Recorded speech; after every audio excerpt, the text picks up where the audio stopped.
Hey guys, welcome back to the channel. This is story about what if Naruto despises Minato part 1. Before I start, please do support for more amazing content and comments for part 2. Do consider to subscribe my channel and share my video to your friends and check out the description as well. Let's start the video.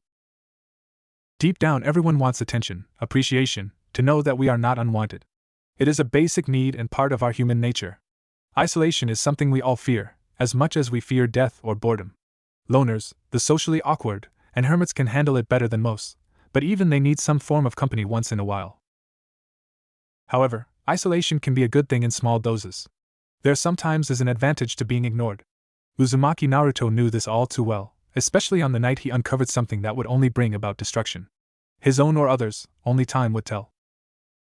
It was the night after he had been tricked by Mizuki into stealing the forbidden scroll, the night after he earned his right to be a ninja after years of struggle and neglect, and the night after he learned of his involuntary burden. He was naturally brought to the Sandaime Hokage and forced to explain himself. The old man gave him a stern lecture, but expressed gratitude that Naruto stopped Mizuki from making off with the scroll to whoever he planned to give it to. Naruto took it in stride, but he had one question he really pushed. Why did the Yondaime choose me? I mean, I understand I was born on that day, but wouldn't someone from a clan have Kyuubi instead of me? Someone who could be watched and protected? Over and over he asked that, and Sarutobi tried to get him to change the subject. Until finally, he ended up replying. Minato had to protect the village, and sealing the fox away was the only available way to do it. Your parents believed you would be best to handle the responsibility, and he wished for you to be seen as a hero for your part in keeping the fox at bay. Unfortunately, Konoha ended up refusing to obey his last wish. Naruto was wide-eyed to hear this. My parents? But you always said you never knew who they were. The old man tried to hide it, but Naruto could tell he realized he had slipped on something. I didn't, but the Yondaime told me that before he died. Sarutobi covered, knowing if Naruto had some proof, everything that was planned would all go downhill. So the Yondaime knew them? Did he leave anything for me so I'd know about them when I was old enough? No, he did not. Sarutobi answered, a bit too quickly to seem like a normal response. The Kyuubi attack was sudden and unexpected. He had no time to leave you anything for future use. But he did have time to talk to my parents and plan out the sealing? Naruto asked, not seeing how that made sense. Naruto, I'm afraid there are no answers for what you're asking, and asking the same question over and over again will not change the answer. Now please, go home and get some rest. Just remember, the Yondaime only wanted the best for you. I'm sorry, the village however has different ideas. Someday you will get their approval as long as you work for it and stay loyal to Konoha. Naruto went home without objection, but he knew that the old man was hiding something from him. There had to be something left behind to give him some clue about who his parents were. It was unlikely the Yondaime would have chosen just anyone's child to save Konoha. If he did, why not a child who was already orphaned? Sarutobi's answer was phrased to imply that his parents had indeed been alive when the Kyuubi attacked, so he wasn't an orphan just yet. And since there were thousands of people living in Konoha at the time that were still alive, it would be statistically impossible for no Oneto know who he was related to. He just needed some kind of clue on who could give him some answers. So the next night, he sneaked back into the Hokage's office to find something. Apparently Sarutobi had not been expecting someone to try this twice, so there was no raised security. After being out of office for 13 years, the Yondaime didn't have much left in his old office except for his portrait. Naruto searched as quickly as he could, checking everything that wasn't nailed down, until at last he found the thing that would change his life forever. It was a file, kept under a false bottom in the bottom right drawer of the desk that Naruto accidentally opened, and it was labeled Yondaime's Plans/Sandaime's log. Naruto couldn't resist, though sometimes he would later wish he had. It took a day to read it all and let it sink in, and for a long time Naruto was in massive denial about it, but without someone to talk to, he couldn't really convince himself the contents of the file were wrong. The file had been divided into two parts, the first part written by the Yondaime Namikaze Minato, and the second part written by the Sandaime Sarutobi Hiruzen. Minato's part came first, and Naruto felt this was the segment most likely to mention his parents, so he started there. According to Sarutobi, the official story was that on the night the Kyuubi appeared, the demon fox had appeared so suddenly that the best they could do was hold it off until Minato could appear and seal it away, with only a newborn baby being able to survive the effect this would have on its chakra coils. Naruto had coincidentally been the only newborn available that day, and coincidentally his parents had suffered grave injuries that killed them the same day. But they lived long enough to offer him to Minato to save Konoha. Minato lost his life in the sealing process but asked that Naruto be seen as a hero for his part in keeping Konoha safe, and when Konoha's masses were told, they called for his death without a second thought. 13 years later, that second thought had still not appeared, though some had at least decided Naruto was no longer worth killing on sight. Naruto may not have been as smart as Shikamaru, but even he knew that story had holes in it. How could the fox have appeared so suddenly? Surely something that size would have given some kind of signal that it was coming, like how the sky darkens before a storm arrives. Why would the Yondaime already know of a seal to contain the Kyuubi in a human being? Why would he learn that in advance unless he intended to use it? If such a seal existed, then did that mean someone else had the Kyuubi inside them before he did? How else would they know that a baby could survive but an adult couldn't? And if there had been a previous Jinchuriki, what happened to them? And most importantly, why on earth would no one in Konoha trust their most revered leader to do his job properly at keeping them safe from the fox? They praised him nonstop for destroying half an army all by himself with a jutsu he invented, and yet none of them trusted him to make a proper seal, and thus Naruto's mere existence was a threat to their own. It didn't make sense, and Naruto at first believed that the Sandaime knew but couldn't explain it to him yet. Why? He had no idea, but he had to believe the old man wasn't keeping him in the dark for the wrong reason. As it turns out, the reason the official story had so many holes was because it wasn't the true story. According to the files he took, there indeed had been a Jinchuriki before him. Two, in fact, an Uzumaki Mito and an Uzumaki Kushina. Naruto was stunned to see their names. Were they his relatives? Did him being a Jinchuriki have more to do with his family than him being born at a specific ideal moment? Neither women looked like him based on their descriptions, but he couldn't help feeling like he finally had a clue to his family. Sadly, this would be the most pleasant shock of the night. From there, it all went downhill. Written down right before his eyes was something completely different than what he had been told. When he finished reading everything, Naruto's world had completely shattered beyond repair. What was written down was the most horrible thing he had ever heard in his life. Not sure how to handle this, Naruto zoned out. He wanted so desperately to refute this, to believe this was a hoax. But why would someone trick him like this? What was there to gain? It's obvious Sarutobi never intended for Naruto to see something like this, as it would risk turning Naruto against him. And with some of it being written in his own handwriting, Sarutobi clearly knew what this file contained, so someone couldn't have planted this in his desk hoping Naruto would sneak in and find it. Even if it was a forgery, why create this as a trick? Logically, the only real option was this file contained true information. Still unable to fully accept that, Naruto became catatonic to his surroundings, so he didn't notice when his apartment turned into a sewer. Listen, damn it! A booming voice called out, snapping Naruto back to reality. Huh? What? Where am I? About time you noticed. I've already called you 4 times. The voice commented. Come here. I suspect you need someone to talk to. He's right, Naruto said, walking down the hall until he found a gigantic room with a set of barred doors in front of him. Behind those doors was someplace very dark, but he knew there was something there best unseen. He was proven right when he saw 2 red eyes with black slits for pupils and a mouth full of fangs. Are you the Kyuubi? I'm sure as hell not the Ichibi. The fox muttered, but Naruto didn't respond. He just looked at the fox. It annoyed Kyuubi, but not as much as the fact that the blonde looked so defeated. He expected his young host to be afraid, confused, or even angry when seeing the captive demon for the first time. Instead, Naruto looked dead on the inside. Hey kid, say something. Naruto remained silent, looking down at the water-covered floor. Okay, I will then. I know you're confused and hurt, and you may not like this, but what you read is true. I was there when it happened. How can I know that? How can I know anything anymore? Naruto asked, quietly and quite unlike himself. You cannot ask any of the adults. If they learn you know of their plan, they'll execute you immediately. And no one your age will listen to you or take you seriously, except that young white-eyed vixen those papers mentioned. She would. So ultimately, she and I are actually the only ones you can trust anymore. Naruto now looked up at the giant fox. How do I know I can trust you? It's simple, really. Right now you're hoping this is all made up. Even though you have no idea why anyone would fabricate such a story, you want to believe it's wrong. But the only safe way for you to confirm or deny the story is to ask someone who was there when I attacked. And the only one you can ask is me. Naruto sighed. You're right. But how can I know you're not lying too? I'm going to do something I've never done before, let you see a memory of mine. The memory of that night. Kyuubi offered. That could be a trick. A genjutsu. Foxes are skilled tricksters after all. Naruto claimed, suspicious. Kyuubi grinned. True, but even a trickster knows how to be honest, and sometimes even liars do tell the truth. But I can prove to you this is not a genjutsu. What? How?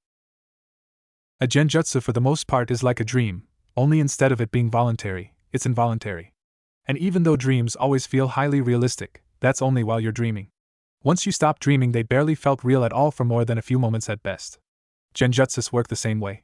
They feel real while you experience them, but once they end, you just know they never were. It's why victims of genjutsus usually don't acquire phobias of what they experienced. Naruto nodded slowly and Kyuubi continued. Memories, however, work differently. Memories are in fact based on real experiences, and thus when they are at the front of your mind they feel more real than a dream ever could. Try to recall a dream, then try to recall a memory. Don't you notice a subtle difference in how both make you feel? Naruto tried it, mostly to see what the fox was talking about. He recalled a dream he had once when he dreamed of doing something that would make people cheer for him. It felt nice, but Naruto himself felt no different than before. Next, he remembered a time when a group of villagers on his birthday beat him to near death, and an Umbu stopped them before they could finish the job. A strange sense of phantom pain and mental recall came over Naruto. I felt something with the memory. Exactly. The effects of memory last even after the memory ends, but a genjutsu's effects last only as long as the genjutsu itself does. Therefore, if I show you something, you'll easily be able to tell for yourself if it was real or just an illusion. Kyuubi told him, and saw the blonde was still hesitant. What do you have to lose by trying? Naruto could not come up with an answer. How can you show me your memories? A small trickle of red chakra came from behind the bars, forming a sort of tendril of energy that hovered in front of the whiskered blonde. Here, touch that and you will be able to see what I saw the night I escaped my last prison and placed in this one. You can stop at any time. I must warn you though, you won't like what you see. I sure didn't. Cautious yet desperate for an answer, Naruto slowly reached out and placed his hand on the red chakra. You're almost done, Kushina. Just one more push. Sarutobi Biwako told the ailing mother-to-be. Kushina grit her teeth and bared down one more time, wanting this to end before the already weakened seal was at its limits. Damn that bastard for doing this to me. I'd kill him if it wouldn't land me in prison. That sucks big time. He rapes me until I conceive, and yet if I seek justice I'm the one who'd get arrested? Why the hell did he become Hokage? That should have been me. Sarutobi must be getting senile to think that ass Minato knows anything except hurting others. The Kyuubi's trying to escape. Uzumaki Taji, one of Kushina's female relatives and a member of Konoha's small medic Umbu division, kept here to secure her seal worked, called out. I need to strengthen it. Don't. Biwako shouted. If you do you could hurt the baby. If I don't the demon will get out, Taji countered. Adding credibility to her claim, red chakra started to form an animal face on Kushina's stomach. I said don't do anything, Biwako demanded, rather harshly. Do you want the Kyuubi to get loose? Taji asked. Yes, I do, Biwako said with a sadistic smile. At the same time Naruto was out and made his first cry of life. What? Kushina and her relative asked, unable to believe they heard the old woman right. All the while Kyuubi was clawing its way out. Kushina started to scream from something other than labor pains and her relative tried to reinforce the seal. Oh no you don't. A voice called out, followed by a tri-pronged kunai thrown at the Uzumaki who deflected it. That power's mine. Minato? Kushina asked, fearful of what he was doing here. How did you get here?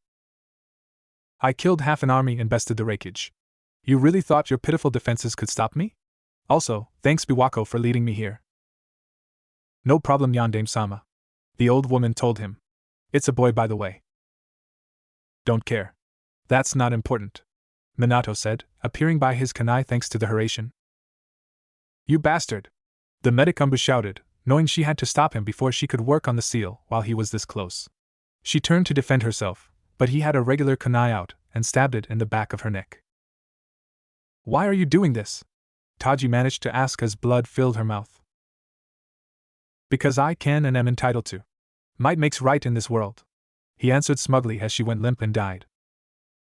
Kushina wanted to fight, but Kyuubi's chakra surging kept her from doing little more than screaming and slightly thrashing, unable to move much after being weakened from birth. In her anguish she could now clearly see Minato, and he certainly looked different than before. His hair, face, and clothes looked the same, and he had the most powerful man in the universe smile on his smug face again, but his eyes, once sapphire blue, were active Sharingans. Kushina was shocked, and in her struggle she also saw Biwako holding her newborn son, looking at her triumphantly. Thank you, Kushina, for refusing to abort the pregnancy, even if it was rape-caused. Thanks to you, Yandame-sama will make Konoha into what Kami-sama intended it to be, the only power in the world. Damn you! Damn you, Minato! Kushina managed to declare as Kyuubi began to truly break free. She knew there was no stopping it now. You're crazy if you think you can do this. I can do anything, and I'm entitled to have everything, Minato claimed, watching the Kyuubi's growing chakra with interest. You lowlife! You actually believe the world revolves around you? Kushina yelled. Maybe not yet, but it will once I'm done with it, he stated. Kushina convulsed, and Kyuubi was finally getting out.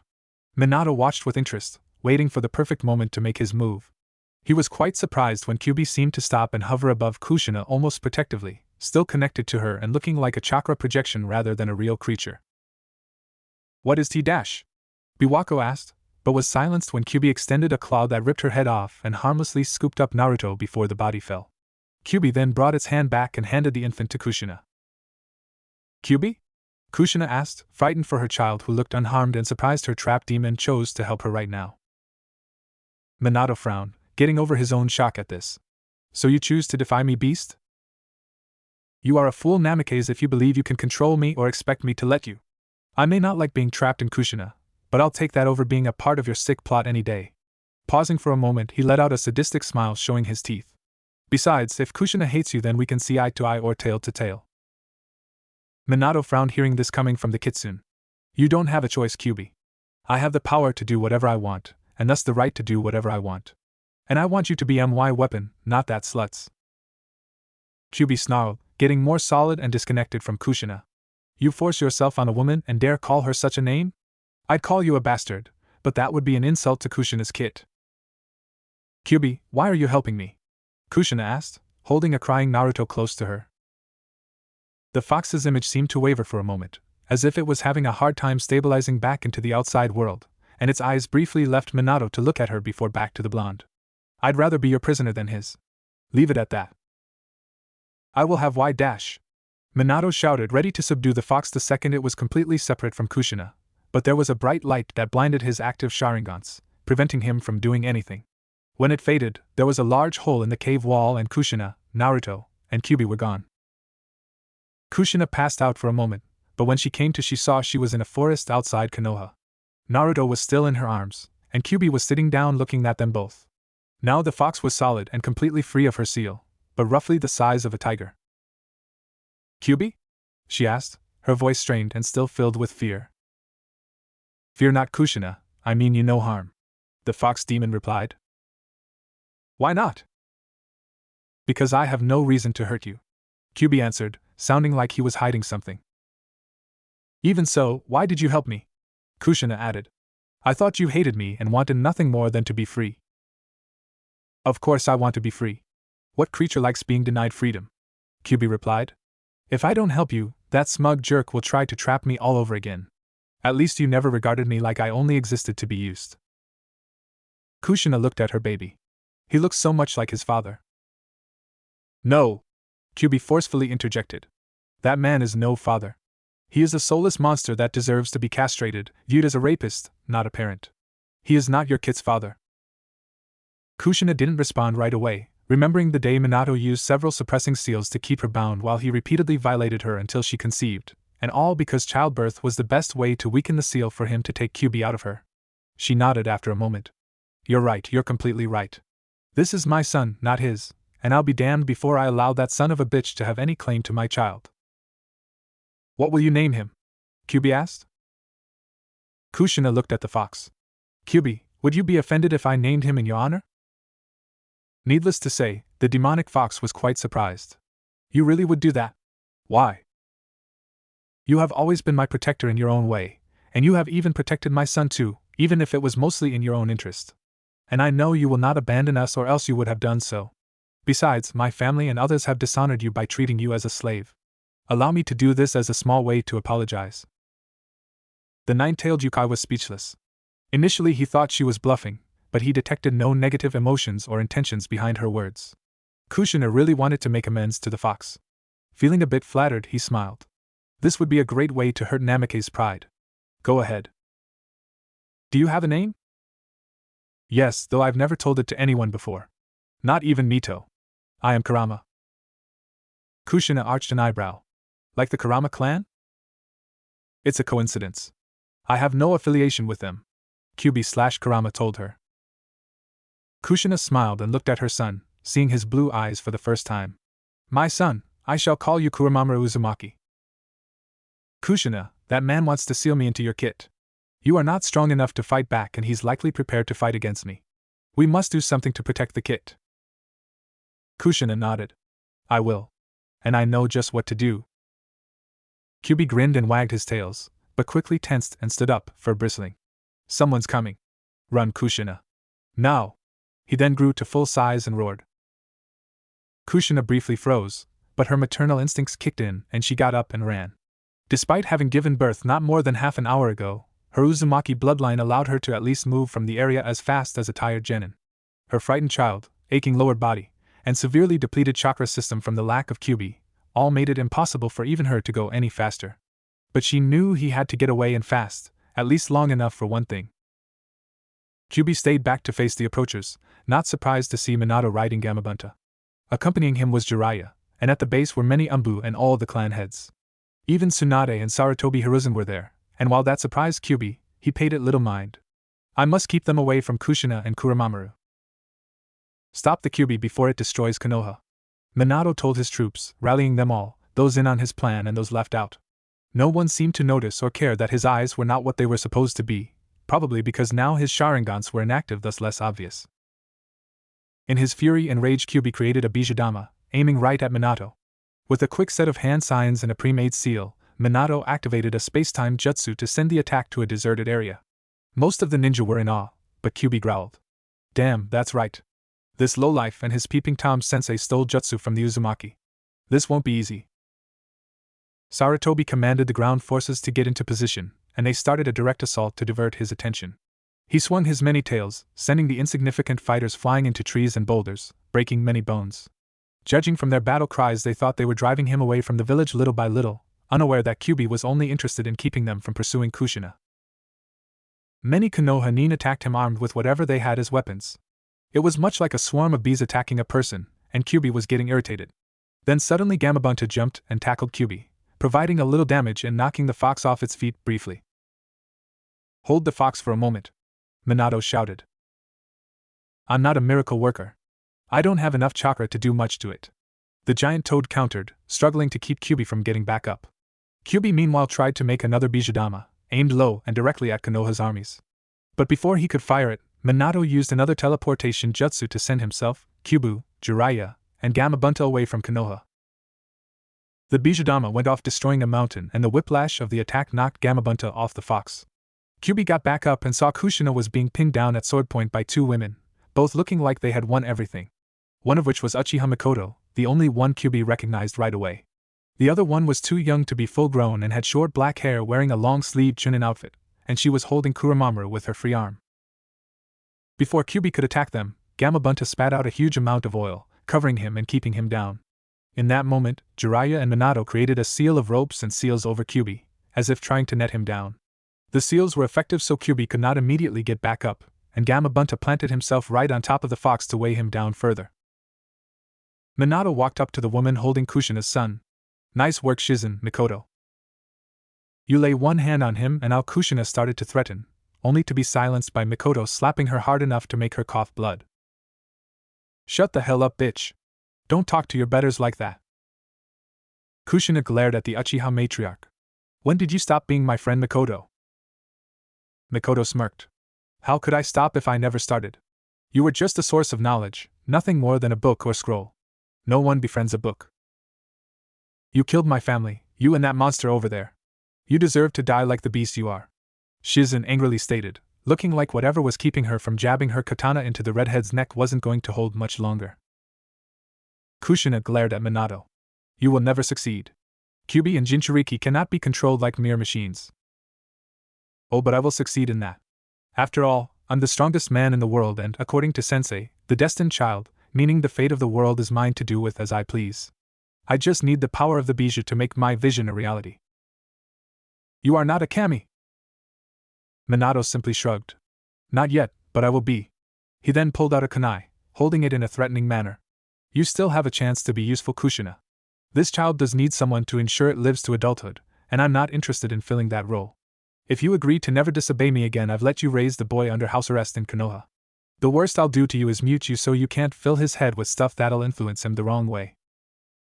The redhead glared like she was about to create a chakra cloak without Kyubi in her.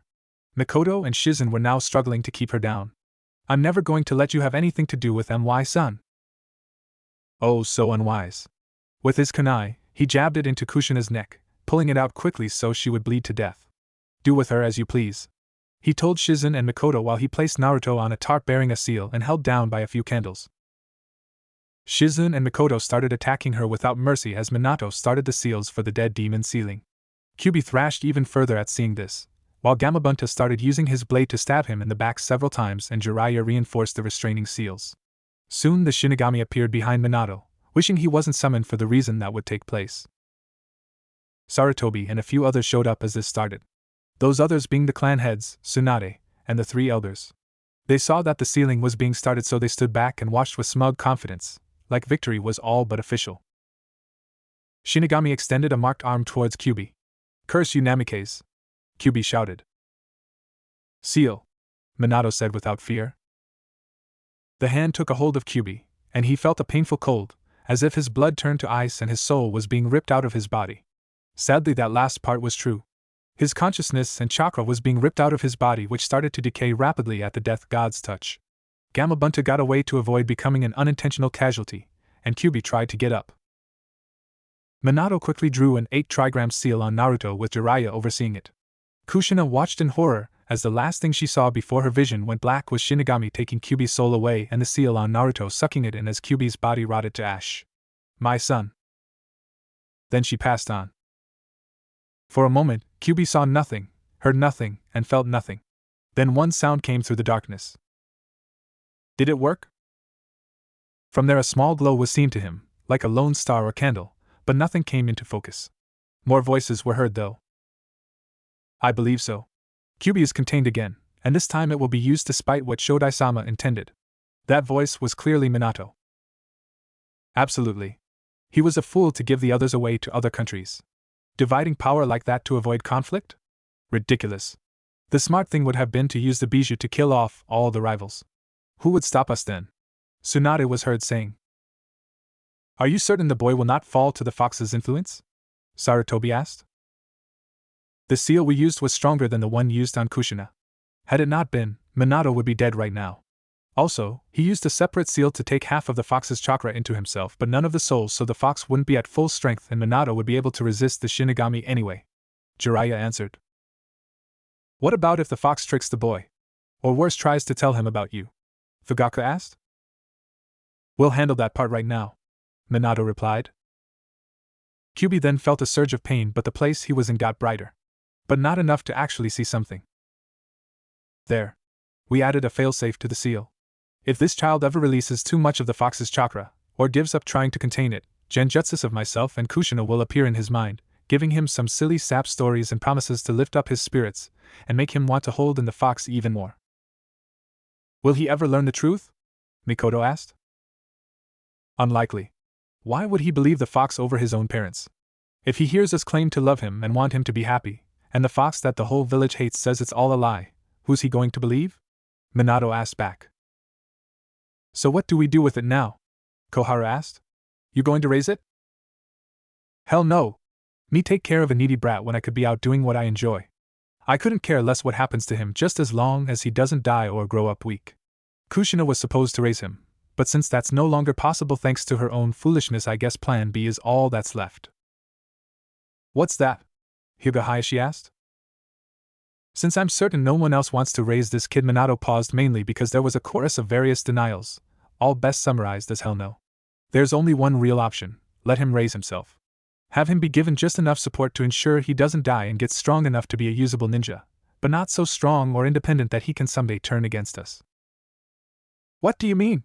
Nara Shikaka asked. This child will be left alone, supported enough to survive and allowed to be a ninja so we can use him against our enemies.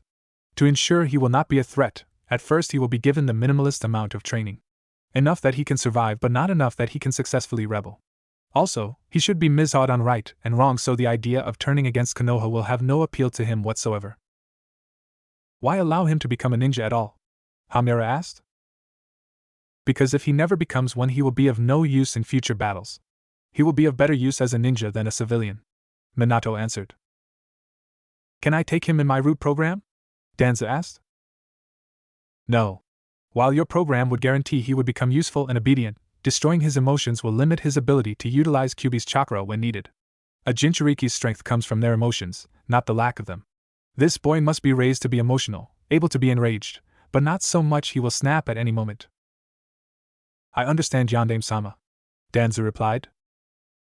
So the boy will become a social outcast, unaccepted by everyone and presumably ignorant of any connection to you or Kushina.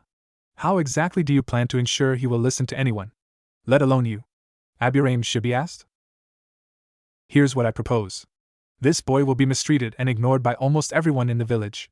They can do whatever they want to him as long as he never dies or becomes incapable of being a shinobi.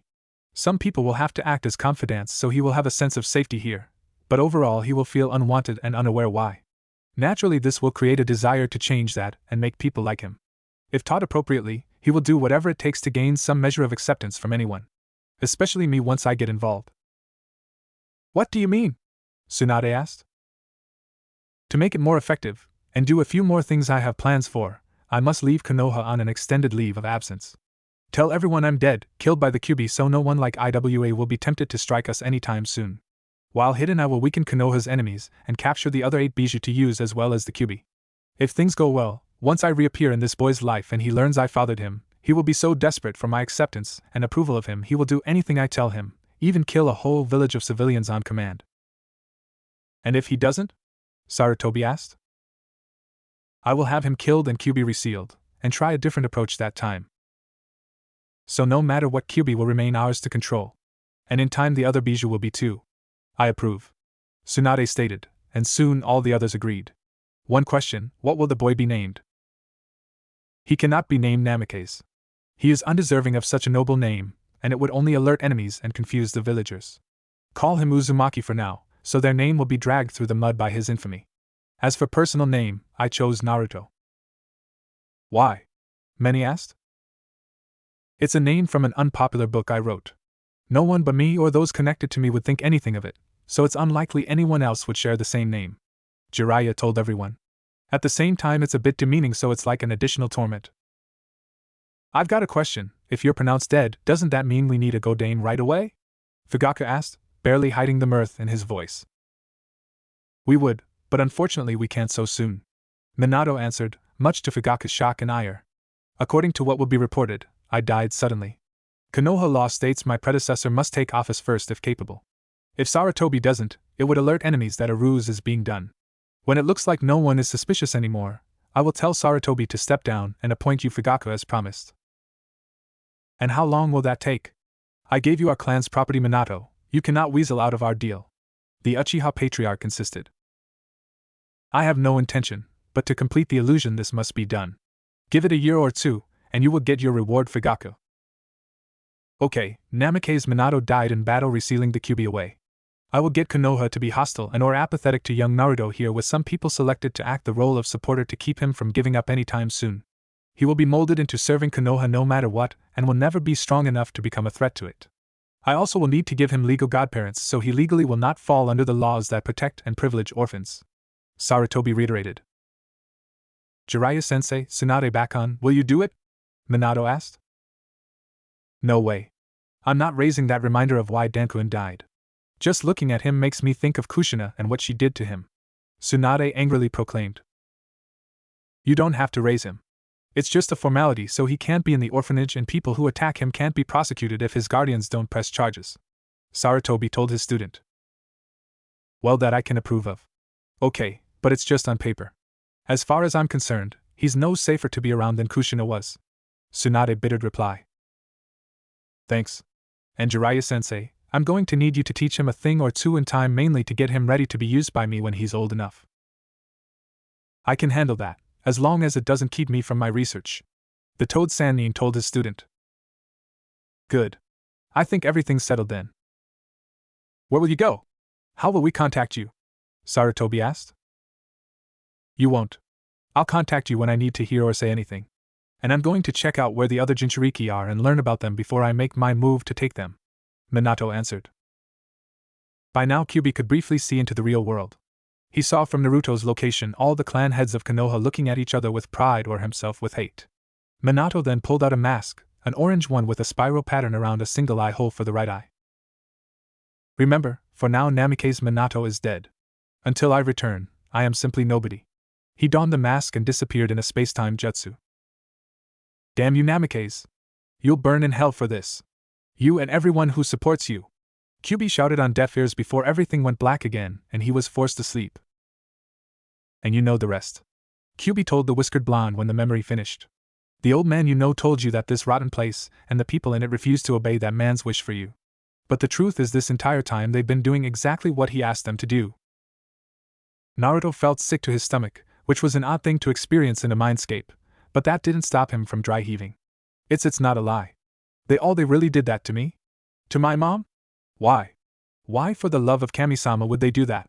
He then felt a burning sensation in his eyes, making him cover them with his hands. Because the people who run this cesspool of a village only care about one thing: power. Power they can control. Power they can use to show off and act like Kamis in their own arrogant way. They stole your mother's life, they stole my freedom, they even stole your name, also they can make their already gigantic egos even bigger. Greed is a dangerous thing. It's what makes the rich ruin the poor to put another Rio in their already fat wallets. It's what makes a daimyo conquer his neighbor to expand the borders of his already large nation. Konoha is consumed with greed, and those here that aren't either cannot change it or choose to just live with it. Naruto uncovered his eyes and looked down, but his fist was balled up and Kyuubi could practically smell the boy's anger. Don't be afraid to be angry, kid. Anger is normal to feel when you discover you were betrayed or lied to. It doesn't make you a bad person to be angry, to want justice. It doesn't make you a demon, it makes you human. That was exactly what Naruto needed to hear. He stood up and looked at the fox, looking like he was trying not to direct his anger at Kyuubi himself. I think I hate them. I've never hated anyone before, I never wanted to, but I don't think I can stop myself from hating them anymore. The fox was surprised by what he saw, but ignored it for now. You shouldn't have to. They wanted you to never give in to your anger or even try to accept it as a natural feeling, because if you did you could be dangerous to them and upset their plans. They wanted you to think being angry would only prove them right that you were a demon. They wanted you to be afraid to retaliate no matter what. So what do I do about it? Naruto desperately asked. How am I going to change this? I can't do this all alone. Kyuubi first took a deep breath. You can do two things. You can either give this greedy village what it wants, or you don't. Before you ask, I do know how you can get away with not giving Konoha the satisfaction of victory over you. How? Naruto curiously asked. If you become a ninja or die, either way Konoha gets something it wants from you. The only way for you to defy them and get away with it is to do something I've been planning for you for the past few years, ever since I regained consciousness here. I tried to contact you sooner, but apparently the seal will not allow us to communicate unless you come here to me. But now that we can talk, I think it would be wise for us to discuss this. Naruto looked up at the fox with hesitation, as if he still didn't know if accepting the fox's offer was the lesser of two evils. After a moment he sighed. I might as well hear it out. What do you have in mind? Hinata was peacefully asleep, dreaming of having some nice quiet private time with her blonde love interest, when a tapping sound woke her up. Immediately panicked because her traumatic experience years ago, she woke up and was ready to shout out. The only thing that kept her from screaming was her Byakugan reflexively activated and showed her it was Naruto at her window. Is this a dream? Now Naruto-kun is here? At MMIR room? She asked herself. She could see he looked rather impatient and worried, like he was afraid of being caught. Makes sense. The compound is rather guarded, and if he's caught he'll be at the mercy of people who laugh at the word. She quickly got up, blushing at him seeing her in a nightgown even though it didn't show much, and opened the window. Naruto-kun? Hinata, I don't have much time, so listen carefully. I really need to speak to you about something, and you're the only one who can know this. You can't tell anyone, especially your father. I need to see you tomorrow, at a place no one would find us. Can you meet me in training ground 27 in the morning as soon as you can get away from your family? Hinata nodded. Of course, Naruto-kun. But why? And what happened to your eyes? I'll tell you tomorrow. You'll understand more then. Naruto told her, then went up in smoke, revealing he had been a shadow clone. Naruto-kun looked afraid. What could scare him? And how am I involved? Hinata asked herself before returning to her bed, never asking how Naruto could now use clones when just the other day he failed that part of the test. The next morning Hinata left as soon as she could, which wasn't that hard considering her family didn't really want her around to begin with. The clan wasn't exactly a friendly lot, not even to their own, but Hinata felt like she was the one most singled out for some reason. Virtually everyone she could name, and even a few she couldn't, looked at her like seeing her was in some way offensive. She didn't understand why, and when she asked no one would answer. Except for Niji, who'd say it was her fate to be treated as such, and Hanabi, who said if Hayashi didn't love her why should she? She just couldn't understand why her entire family was against her. A couple of relatives was understandable, but all of them? Clearly she was not wanted, but why? It couldn't just be because she had been kidnapped by Kumo's scout. She was 3 and he was a jounin, and no one that age could have properly fought back, and after 10 years that had to have been brought up at least once. After all, she had never heard of anyone, Hyuga or not, that could fight a jounin at 3 years old, so why would anyone expect her to do it? Whatever the reason, the clan apparently had no interest in explaining it to her so she could fix the problem. That bothered her the most. Everyone looked at her like she was at fault for something, but how could she improve the situation if she wasn't even aware of what was wrong? You don't tell a repairman to fix something without telling them what's wrong with it first. It was almost like they all expected her to just know why she was singled out as the object of their animosity. Not wanting to think about it, Hinata just headed to where Naruto had asked her to meet him at. It wasn't hard to find, but it was an odd choice of meeting place. It wasn't one of Naruto's unusual places to go, and she made it a point to know all the places Naruto was likely to be at. Training Ground 27 wasn't one of the popular ones in Konoha. It was a really dense forest, with the trees really close together, used to teach shinobi how to move, hide, and track in tight spots and places with restricted room to move. A good place to hide, if the person trying to find you didn't have a Byakugan. Hinata activated hers, finding Naruto in no time. It had been harder than usual, because this time he wasn't wearing his usual orange jumpsuit. Now he was wearing a simple set of black clothes. Hinata was immediately worried. Naruto-kun wouldn't be without orange without a reason. What shook him up so much? He wasn't wearing Irika's Hitai either, but she wasn't aware he had received it yet, so she paid that fact no mind. Without hesitation, she headed for him, jumping through the branches for the quickest route. He was seated on a branch, so this helped too. She came to a stop on the branch in front of him. Naruto-kun? Hinata, I'm glad you made it. He replied with a smile, though his eyes showed he was haunted. Speaking of which, Hinata made sure to double-check his eyes. Naruto-kun, what's wrong? And do you look so miserable? And why are your eyes purple instead of blue? She asked. One of the reasons why Hinata admired and loved Naruto's blue eyes was that they were always filled with hope and determination. But these eyes, they were different, but not just the coloring. It was as if something had nearly robbed him of his dreams. Hinata, I just found out something really horrible, and apparently it affects you too, he told her, bringing out the file. He then held it out for her. I felt you at least deserved to see what this says. As for my eyes, you'll understand that better after you read this. The Hyuga heiress carefully took it from him, and read the title. This was written by the Yondaime and Sandaime? Where did you get this? In the Hokage's office. I had reason to believe the old man was hiding something from me, and I got too curious for my own good. Read the beginning, then I can show you the part that applies to you so you can understand it better. With a single nod, Hinata started to read the document. Thankfully she was a speed reader, so she read through it in a fraction of the time it took Naruto to. Once she got into it, her eyes almost popped out of her skull, and she didn't even need to let Naruto show her what she needed to see the most, which was a note written specifically about her by the Sandaime. We have successfully created a good sense of hostility towards Naruto over Konoha. The heads of the Uchiha and Yamanaka clans have ensured that the non-clan ninja and civilians feel no desire to help him more than we allow. Surprisingly, we did not have to put in much effort. As soon as they heard he contained Kyuubi, the majority wanted nothing to do with him, without any more prompting from us.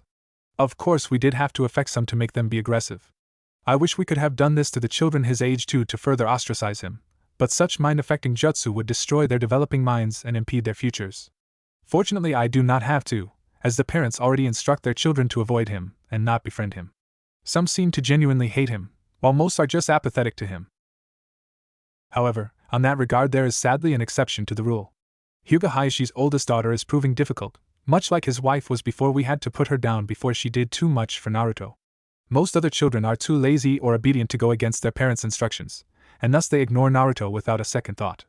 She, however, actually feels bad for his suffering and tries little things to cheer him up and encourage him to succeed in his naive dream. This cannot be allowed. The boy cannot receive genuine affection, or he will learn to see through the behavior of others. Luckily, Hayashi declared her expendable like he did his wife years ago, so we had permission to risk brain damage and try a genjutsu on her to turn her against him. Unfortunately, it did not work, even after multiple applications. I do not understand why. Unable to force her to drop this in such a manner, Hayashi took it upon himself to destroy the girl's self-esteem until she is too afraid to hold a conversation with him, let alone actually help him. So far it is working, but I fear it will not last long. Maybe I should place her on a genin team with a genjutsu specialist instructor to see if it can at all be possible to find a genjutsu that works on her. Hinata was aghast. This is abominable. What kind of human being would want such a thing? Your father turned an entire village against you? They all went with it with no objections? Your mother was killed by people she cared about. My mother was murdered. My clan was willing to risk me becoming a vegetable all because they didn't want me to like you? Why? For the love of Kami-sama, why?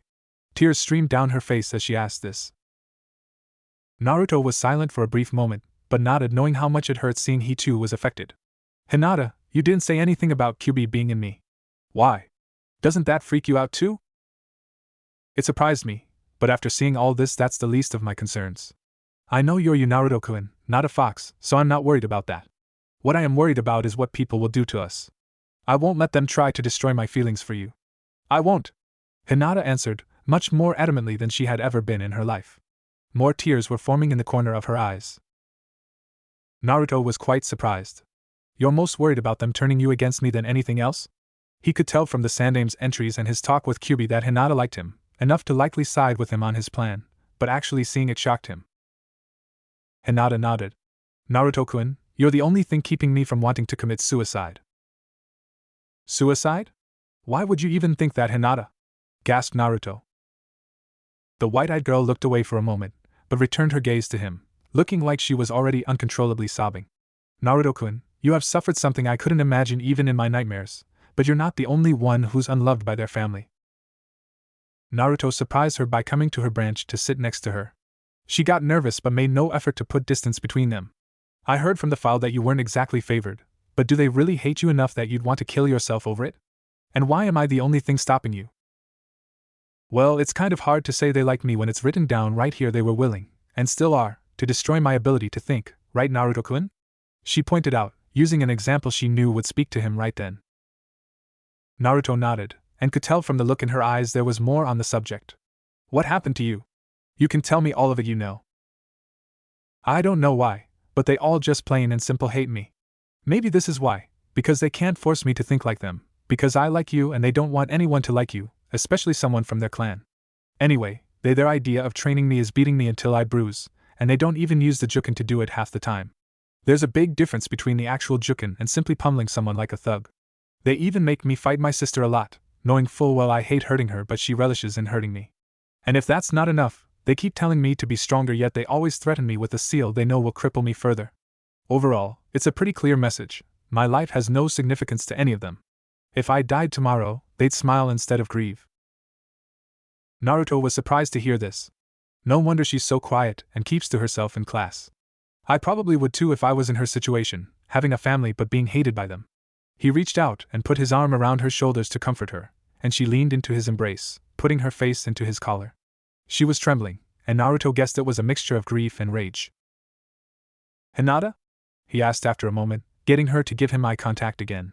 He saw she was lightly crying now after telling him all she knows and feels of her life. You said the only reason you haven't killed yourself is because of me. What exactly did I do? She looked at him with an expression he didn't recognize, but was certain wasn't negative. I've seen you suffer before, Naruto-kun. I've tried helping you when you passed out or went to the hospital. So many times I thought if I was in your place I'd pray for death, and yet you're strong enough to keep striving and work towards a better future, for both you and others. I knew that if you could survive your life, I could survive mine. But I don't want to just survive, I want my life to have purpose, and she paused for a moment, uncertain about what she wanted to say next, but she knew he needed to hear it. And I want you in my life. Naruto looked away. Hinata, after all this, I don't think I'm strong enough to keep going. At least not the way I had been. I refuse to give this village what it wants from me, but I'm not going to give them the satisfaction of killing me and starting over. So what will you do? Hinata asked, slightly fearful of his answer. I'm getting the hell out of here. Kyubi told me about a place I can go where they can't find me. Not won't find me, can't find me. I'm only telling you this because you're the only person I know who can be trusted. Also, Kyubi wants to know if you would rather accept his invitation to go with us, or stay. I'll go, Hinata said with a lot of conviction. Just like that? She nodded. What do I have here that's worth holding on to now that I know all of this? Why should I live in a village where the leaders think like this? Naruto smiled. Thanks, Hinata. Truth be told, I was hoping you'd say that. I'd hate to leave and have no company, or leave you behind to suffer more. Should we tell anyone else? Naruto shook his head. Even with proof, who would take us seriously? The village will spin some lie against us and everyone will side against us because of reputation alone. No one must know, but we'll keep this on us so we can use it against Konoha later. Hinata thought it over and nodded. She too could not think of anyone who would believe what she said or wouldn't seek an authority figure later to confirm or deny the validity of their files, and such an action would invoke the wrath of Konoha's complete governing body. How soon should we leave? Do you have anything that you don't want to leave behind? Naruto asked. Just one thing, something my mother left for me. Go ahead and get it, and anything else you need. Meet me above the Hokage monument when you're ready, Naruto told her. Hinata nodded and surprised him and herself by quickly kissing his cheek before running off. Naruto just sat there on his ass rubbing the cheek that Hinata planted a kiss on. Still wondering where that came from, he just stared into nothing and thought more of that kiss a beginning. Hinata returned to her clan's compound, wondering if she would ever see it again. The real sad thing is that thought doesn't hurt me. This never was my home, just where I was forced to sleep each night. A prison, that's what it is. A prison. She mentally sighed. I guess deep down there's only one thing I'll miss here, and that's Hanabi. Sure, she never really liked me in return, but at least now I know she won't have to take on that damn seal. Then again, now I seriously wonder if she was ever at risk for it in the first place. Unnoticed by anyone, Hinata walked back inside. The sad thing is she wasn't using stealth to do so.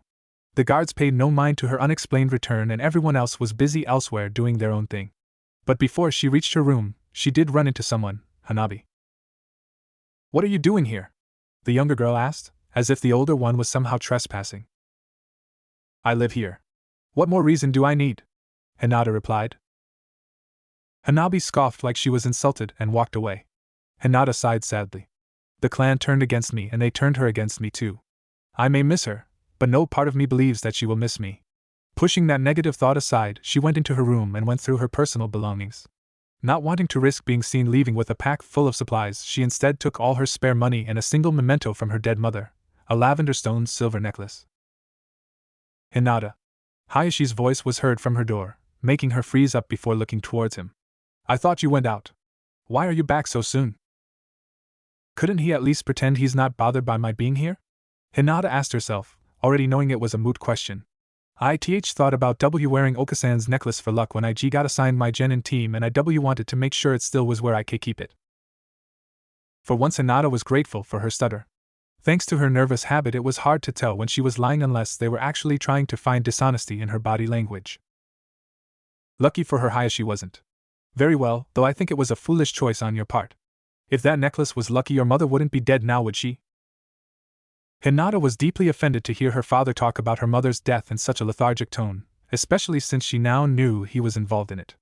Well, ma, maybe that was so unlucky there's nothing left in the necklace but good luck. Whatever. Just don't disappoint me when you are assigned, he said before he walked away. Don't disappoint him? How on earth can I disappoint him? It's not like I can choose who I'm assigned with. Not that it will matter one bit once Naruto-kun and I are out of his hellhole and away from people like you. Hinata thought, allowing herself a brief moment of hostility before she stashed the necklace on herself and hurried back outside. It didn't take long for her to meet up with Naruto again on top the Hokage monument. Did you get it? He asked. She nodded, and quickly hugged him to regain a sense of comfort and belonging. Yes. Let's get out of here before anyone stops us. Where will we go? Kyubi's got an idea, and to be honest it's the best option we have now, he said as he separated from her, and they both started running away from the village, going the direction where the defense and lookouts were weakest. Where will we go? Hinata asked again. Sooner or later we will be noticed missing and Umbu will be sent out to bring us back. Since we can't outrun them, where could we go that they wouldn't find us? Kyubi has a plan, and it's better than anything else I can come up with, so what do we have to lose? Naruto said. What is it? Flashback. Kit, if you want to avoid giving Konoha what it wants, the only thing you can do is leave it, Kyuubi told Naruto. Leave it? Naruto asked. Kyuubi nodded. Yes. If you stay, you will be extorted, taken advantage of, and used until you've got nothing left to give. They will take and take and take until you can't even give them dust. And now that you have a Jujutsu awakened, they will feel even more validated in doing so. Naruto touched the skin under his eyes. What is my Jujutsu? It's something I haven't seen in a long time. The eyes of the only man I ever considered my superior, the Sage of Six Paths. Your clan must somehow be descended from him. Anyway, these eyes are called the Rinnegan, and your anguish over this must have awakened them. What can they do? A lot, to say the least. But since you have them, no one in Konoha will want you to ever use it. They will basically force you to have kids in hopes they get the eyes, but they themselves would never allow you to have something they can't control. Your only chance at a life of your own is to escape. But this won't be like pulling a prank. Even you can't escape the Umbu long enough for it to be worth it. While your skills at escape and stealth are commendable for someone who's self-taught in them, they are not enough to be dependent on. However, I do know a place you can get to where they cannot follow. Where? The Summons Realm. What's that? It's where we Bija spent our time before we all were forced into our human prisons. We didn't spend all our time destroying human homes after all. If we did, your race never would have had a chance to progress as they have. We relaxed in our own home with some creatures like us. In fact, it was through us that humans learned how to summon in the first place. Oh yeah? The old man has a monkey summons. He showed me once. So you know where they come from? Yes. Now, since I'm sealed in here, I'm incapable of returning there. However, if you become a summoner, I can send you there instead. Nice. How do I become a summoner? Naruto asked. Kyuubi pushed out a large scroll from inside the cage. I've been working on this for some time now, waiting for this. It's the new Fox Summon contract. I had to create a new one to void the old one that had a rather nasty person on it. Once you sign your name on it, you become a Fox Summoner, in fact the only Fox Summoner until someone else is included, and then you can be taken to the Fox region of the Summons Realm. There I can assure you that you will be protected and trained properly. Sounds good. Right now anywhere is better than here. Just to let you know, if the Pale-Eyed Vixen sides with you, I recommend pulling this contract into the outside world and letting her sign so she can escape with you. Otherwise she won't be able to come with us, Kyuubi added. I'll let her decide that part, Naruto said before he opened up the scroll. In it he saw a bunch of writing right away written exactly like a real contract, telling him the terms and conditions of being a summoner. The gist of it was that foxes would agree to assist Naruto in matters they could, or at least found worthy to assist in, and Naruto would never disrespect them or use them as servants and cannon fodder. Satisfied after seeing no downsides, Naruto signed his name in blood on the first blank space, but he signed it as Naruto Uzumaki. Why not use the name your mother gave you? Kyuubi asked. I would, but since Naruto is what I'm used to, I thought signing as anything else would void it, the blonde answered. Acceptable. Now, when the time comes, I will help you get out of here. Before that, go check on that vixen, Kyuubi told him before Naruto left the mindscape. End flashback. They came to a brief stop, and Naruto molded his chakra, adding a small amount of Kyuubi's into it, and the fox scroll materialized into reality. Kyuubi said, you can come, but you have to sign this first. Hinata took it from him, and wasted no time in signing it, her name and handprint next to his. We're in this together, Naruto-kun. We're the only ones we can depend on anymore. Naruto felt greatly comforted in hearing that, in knowing Hinata had no ill will towards him. For a little while a small part of him had worried otherwise, that she was no different than the rest, and she just hadn't been pushed that direction yet. Now that part was silenced. If Hinata was somehow against him, she was putting herself too much at risk for any plan to be worth it. Logically, she really and truly was on his side. Thank you, Hinata. Now, Kyuubi will be ready to take Naruto started, but before he could finish they both were covered in smoke, along with their scroll. Us there? He finished when the smoke cleared. Where are we? The Fox region of the Summons Realm, Kyuubi told him. You can speak to me without me being right there by the cage? Naruto asked. Here I can. My power is strongest here. I can also speak through you with your permission, which will come in handy until I'm released from this seal without harming you. But we'll have to find other foxes to help us on that part. Something wrong, Naruto-kun? Hinata asked. He shook his head. Nope, just surprised the fox can speak to me directly now. Oh, okay. Does he know just where we are? Hinata asked. The scenery was mostly a clear meadow with nothing in sight except a lot of scattered trees and rocks. In the distance to the west was what looked like a human village, and they were currently standing on a dirt road leading to it. Naruto was silent for a few minutes, listening to the Kyuubi explain. He says we're in Shobiku, the fox territory of the Summon's realm. It's mostly forest and valley, and gets a lot of snow during the winter. He placed us close to where he used to live, but not so close we would shock any foxes and make them attack us. He says if we go up to some and show them the scroll, they should at least hear us out before doing anything. Hinata nodded. Let's look then. When they got to their destination, both were surprised to see it almost was exactly like a human settlement. In fact, at first glance they thought they saw actual people and wondered if they were taken somewhere else. That worry died as soon as they noticed that all the people sported fox ears and tails of various numbers and colors. Also, a large number of foxes of various colors and tail numbers walked around without trouble. What is this? Naruto asked. It's a kitsune village, Kyuubi answered. Remember from legend how kitsune often like to impersonate humans and live among them to avoid being hunted? Well, we've adopted a bit of your lifestyle and made it our own too. Sometimes we even walk around in human form for practice, and when having hands and height is needed. All I can say is Inari-sama really likes us. Oh, that makes sense, Naruto said, then repeated to Hinata, who agreed. The two walked in, and for a while no one noticed, at least not negatively. They received a few friendly waves and hellos from the residents, both human form and fox form, but no one was eyeing them suspiciously. It didn't last long, for a group of foxes in fox form approached them. Why are you here, humans? Do not lie, we can smell your true species. Naruto was a bit nervous, but he answered first. We are fox summoners who were brought here by the Kyuubi. Fox summoners?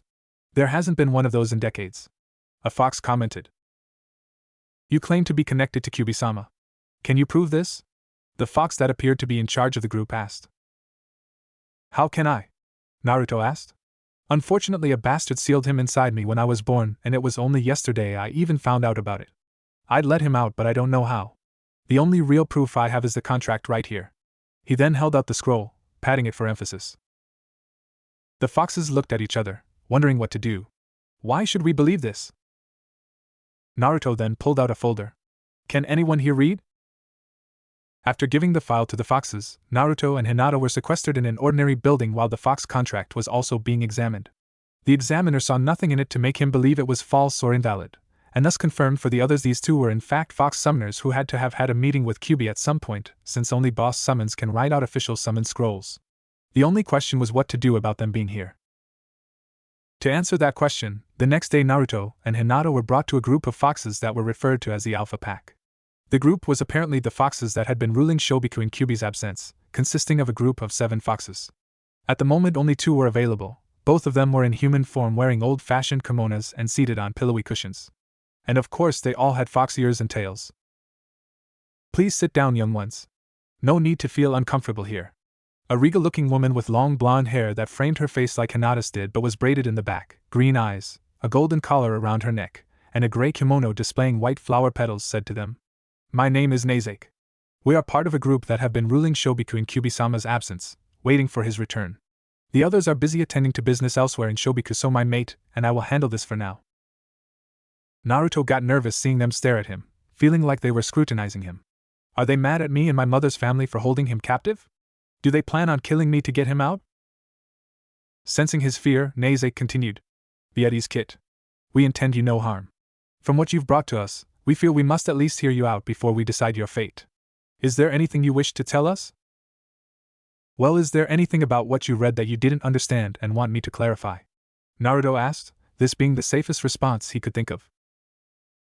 The name references were completely unfamiliar, but we got the gist of it, the other replied.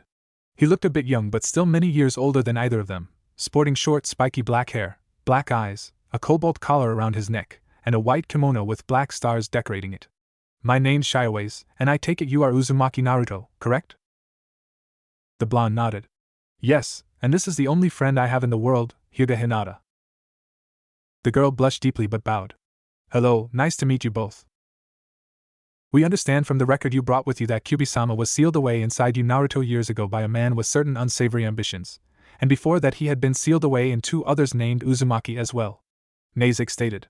One thing we did not find was why this happened in the first place. Can you explain? Naruto shook his head. Sorry, I can't. I didn't even know he was inside me until yesterday. I didn't even know it was possible to seal demons inside people like that. I think Kyuubi himself might know, but you'd have to ask him directly since I might repeat the answer wrong. Shiowa's put his hand to his chin. I don't know of a way to remove him from you, but it is a matter we will look into. But until then, let's discuss something we can do something about. Namely, what you expect from us. Good sir, we expect nothing from you. Hinata politely told him. We do have requests, but we do not believe we are in any position to expect or demand anything of you, regardless of our connection to your kind. Nice to see someone humble, unlike the last fox summoner. Nezuko commented. Go ahead and state your requests. Our only real request is for asylum here, to remain here and not be sent back where we came from. If you recall the file, you should already know why. We're not really sure what we can offer you in return, but we will listen to any requests you have of us. Hinata answered diplomatically. Naruto turned to her, shocked she is doing such a good job at making a good impression. He on the other hand wasn't, but seeing she was raised to be heiress she knew what to do and say. The 2 kitsuns in human form shared a look, as if silently communicating. After a moment they looked back to the 2 young teens. We have decided that for several reasons we will grant your request and give you asylum here in Shobiku. However, you must understand a few things about this. Shiowa's told them, making them relieved and concerned at the same time. Humans who can summon are allowed to visit and train in the homes of their summoning partners, however, they cannot live there. Not on a full-time basis. You never see summons living full-time in your world either. Nezuko told them. We wouldn't really know. Naruto told them, and Hinata nodded. Now, because Naruto has Kyuubi-sama contained inside him, that might be overlooked. But that wouldn't really apply to Hinata here, and it would only work until Kyuubi-sama was released. Therefore, you only have 2 options if the 2 of you don't wish to be separated. Naruto and Hinata didn't even have to look at each other to decide what they wanted. We're in this together. We knew that when we got into this. Nezuko and Shiowa's grinned. Well then, here are your choices. You can either go back to the human world but be allowed to return yourselves here through a self-done version of reverse summoning in times of crisis or need, or you take the training to become fox sages. What's the training? Naruto asked, thinking that one had more appeal than the other option. Training only fox summoners are privileged to, which allows them to be more connected to nature and do things no other ninja could achieve or copy. Nezuko told them. All summons can offer this, but not all summoners are given the offer. They must first earn the right. What do we have to do to earn the right? Hinata asked. Trust has to be established first between summoner and summons. Enough trust that the summons feel comfortable even having the human come to their lands. Shiowa's explained. Normally this takes years to establish, but if Kyuubi-sama is vouching for you both by bringing you here, knowing that this training is the only way to let you stay, that should be enough to give you the right. What is the training like? Naruto asked. The 2 kitsuns stood up. Come with us, it will probably make more sense to see it. Within an hour Naruto and Hinata had reached an enclosed giant forest. Surrounding it were many pillars of stone ringed around it, acting more as boundary markers than any sort of actual barrier. The forest itself looked no different than any of the ones they saw around Konoha. This is where those chosen to receive fox sage training go to do so. Shiowa's told them. Once you go inside, you are free to stay for as long as you wish. However, and I cannot stress this enough, if you do enter, you can never exit unless the training is complete. If you try, you will be forever turned into a fox. Has anyone ever succeeded? Naruto asked. 2 people did. Their names were Uchiha Madara, the only person who ever gained the ability to summon Kyuubi-sama himself, and Uzumaki Mito, the only one who was ever able to defeat Kyuubi-sama by herself. Wow! Naruto said at hearing his ancestor's achievement. Not something I'm proud of, but I'll give her due credit for it. Kyuubi commented, remembering a time other than the creation of the Valley of the End. How will we learn? And do we need anything before we go in there? Hinata asked. Food and water will be provided within, as will shelter. Clothes will have to be brought in from outside, but fortunately we kitsune can go in and out whenever we want. We just choose not to as a sign of respect to Kyuubi-sama since he's the one who created the fox sage arts here. Really? Naruto and Hinata asked. Humans aren't the only ones who use chakra, you know. We develop methods too, Kyuubi told his host. As long as you think of it as a long camping trip, you'll do fine. Neizake told them. Inside there, we believe there may be a way for Kyubi-sama to teach you what to do. If not, we'll check up on you and send for a proper sensei to help you out. But don't try anything without supervision. Naruto for some odd reason felt a stare coming from Kyubi even though he really couldn't see it. The two young teens nodded, knowing Kyubi would be there to guide them. Hinata didn't like the idea of living off the land 24/7, but part of her ninja training was for such situations so she wouldn't be going in blindly. And having Naruto around as company and help would make up for general human luxuries. Sensing his host's uncertainty, Kyubi spoke up once more. You'll be fine, Kit. You've got nothing to worry about for you or her. Naruto lightly smiled and took Hinata's hand in his own.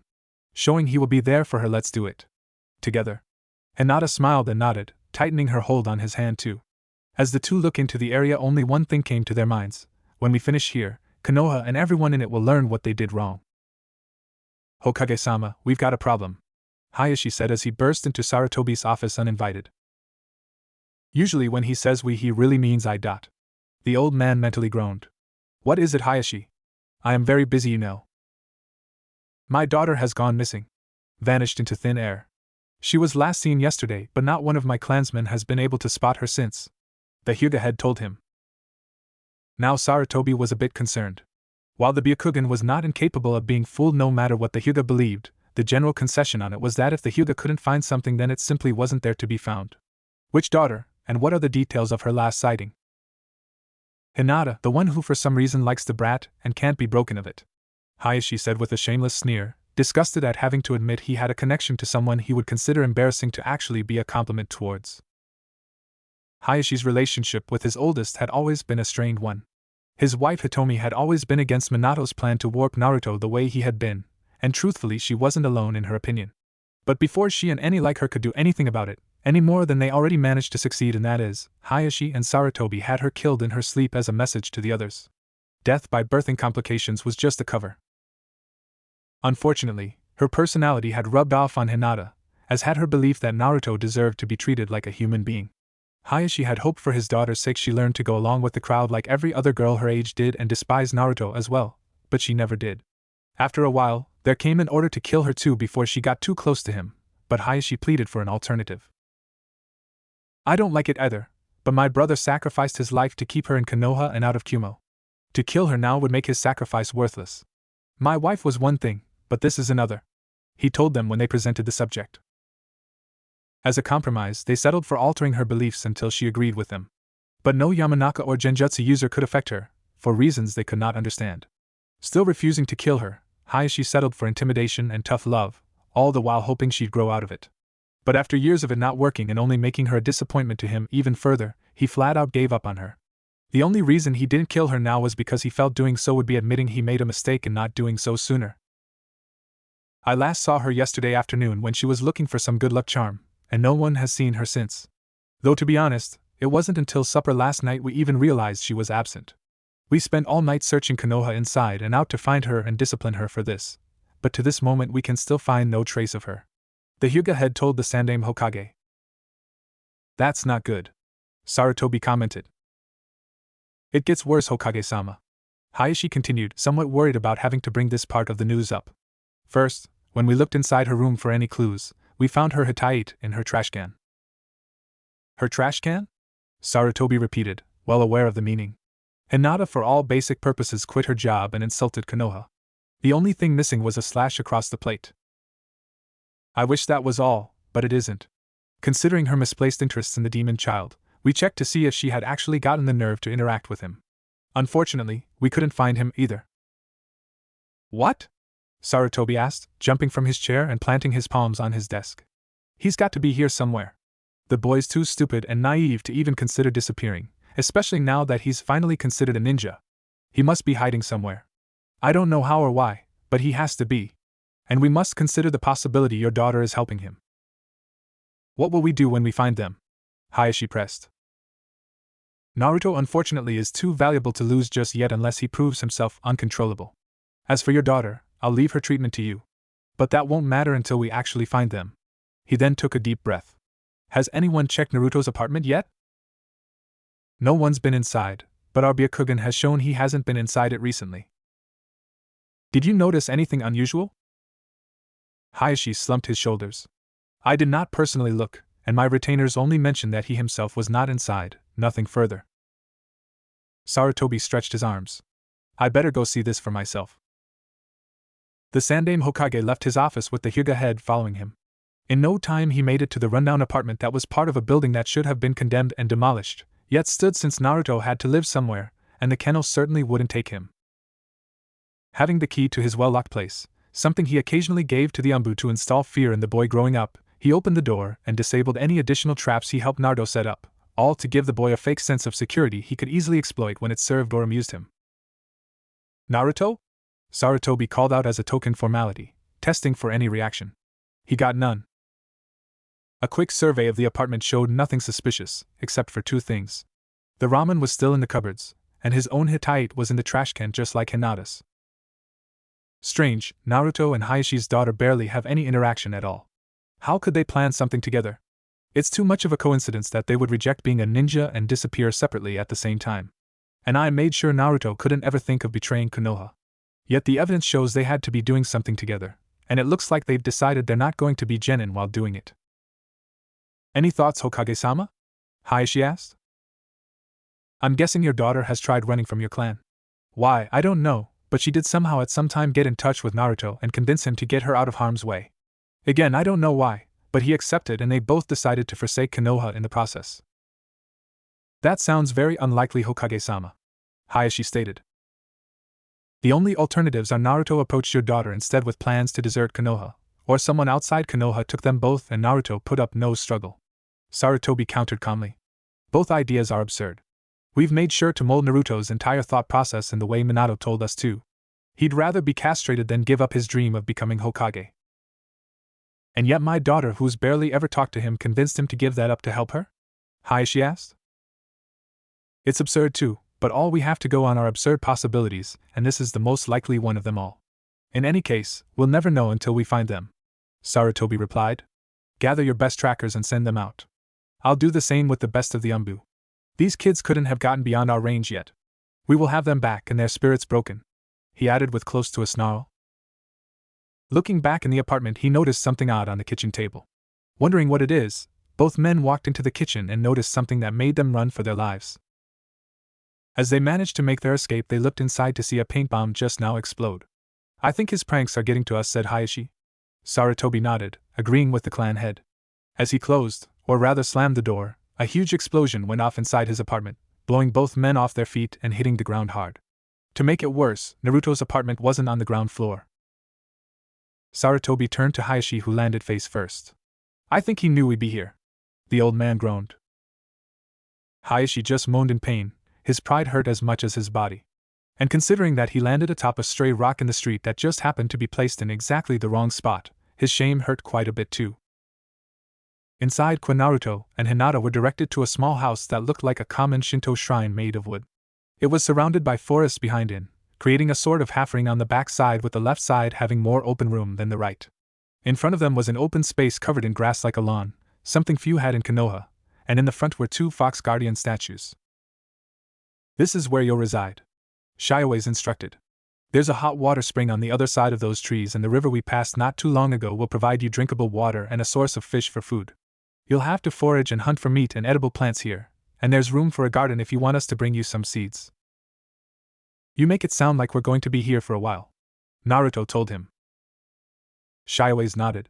The shortest amount of time anyone spent here and still become a fox sage was a year, accomplished by Uzumaki Mito. And Uchiha Madara required 2 years to finish. You might as well get comfortable in your stay. I don't see a training ground or dojo, Hinata noted. Kwa itself is your training ground, the kitsune told her. So how will we train? Naruto asked. Worry about that tomorrow. Use today to get settled in and maybe get somewhat familiar with your surroundings. I'll return to provide you some food for later, but you'll have to learn how to survive here without support from the outside after that, Shiowa's told them before turning around. Best of luck. He then disappeared. The two teens quickly decided to look inside their new home. The thought of it being their home made Hinata blush, but she kept it down. Overall, it looked normal inside, albeit less luxurious than either of them, even Naruto, was expecting. There was one main room in the center with a hearth pit in the center and 2 shoji doors, one on either side of the room. The room to the right revealed it was filled with supplies such as cooking ware, buckets, blankets, a broom, and several miscellaneous things, overall making it a walk-in closet/storage shed. The room to the left had nothing but a futon rolled out, a low table, and a privacy screen. Strange, there's no kitchen, no laundry room, just hermit stuff. Well, I guess we are hermits now, so it will have to do. Besides, I already spent some time without a home. I can survive a place like this. At least I don't see any cockroaches. Naruto felt a bit relaxed while Hinata focused more on the futon. Something wrong, Hinata-chan? There is only a 1B bed. Then I guess we'll have to share, Naruto said, mostly to test her reaction. She fainted. She actually lasted longer than I thought she would, Naruto commented as he moved her onto the futon. Kyubi chuckled. I wonder if this is the official start of their relationship, or if they even realize it. Back in Konoha, Sarutobi Hiruzen was assembling the shinobi clan heads and from the Umbu Hatake Kakashi. Everyone, we have a crisis on our hands. Uzumaki Naruto and Hyuga Hinata have gone missing, presumably together, and have not been seen within Konoha for close to 24 hours. All the attending ninja, sans Hayashi, stiffened at this news. The part about Hinata was minor compared to the part where Naruto was gone without explanation. Everyone knew the boy dreamed of becoming Hokage someday, a dream that would never happen as long as they all breathed, and he knew he couldn't accomplish that dream unless he stayed in Konoha. Why would he do something so stupid? Inuzuka-sama asked. We have no idea. It's possible that Toji Mizuki performed his role in testing and hurting the boy too well and he couldn't handle the revelation. Whatever the reason, I need all your best trackers to go outside Konoha's walls and find any clue to where he headed off. Bring him back alive at all costs. In regards to Hayashi's daughter, her being alive will not be a requirement though, Sarutobi told them all. You think Mizuki's words could have affected him that much? Hayashi asked, uncertain about that. Hokage-sama, my daughter is missing too. Yes, it can be a coincidence, but I suspect if something was truly bothering him he would go to you instead of my daughter. Everyone in the room agreed with what Hayashi said. Sarutobi has the most trust from Naruto, more than even the Ichirakus. But if it was compromised and he felt betrayed by the old man from what he learned, then there was no telling how he'd react.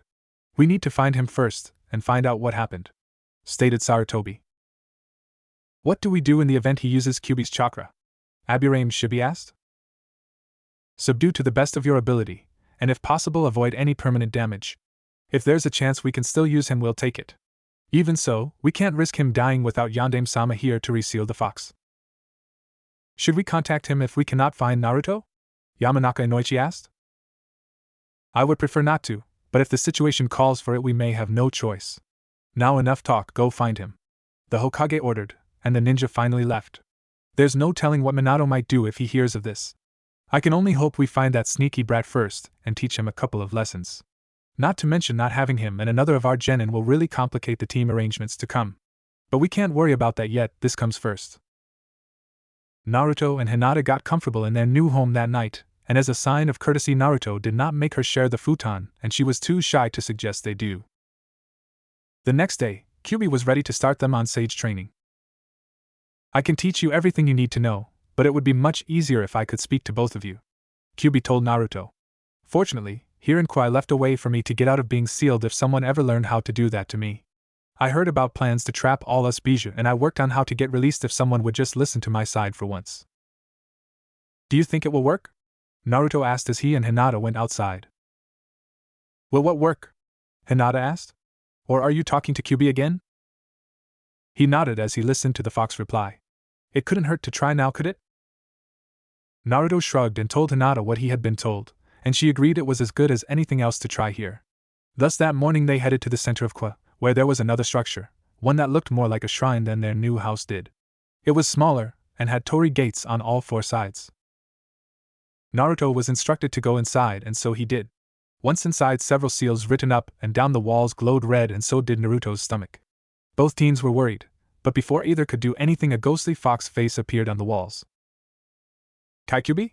Hinata asked. The facial apparition seemed to nod. Yes. Apparently the seals in this chamber have weakened over the years, and I can only astral project myself in the material world.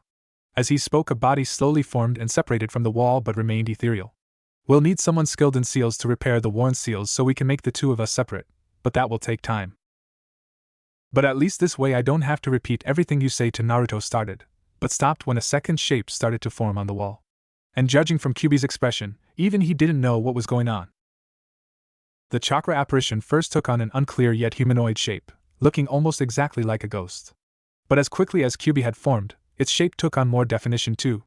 And when it was recognizable, both Naruto and Kyuubi were stunned to see it. Kushina? Kyuubi asked. Mom? Naruto asked too, recognizing her from Kyuubi's memory. The woman smiled. Kuramaru?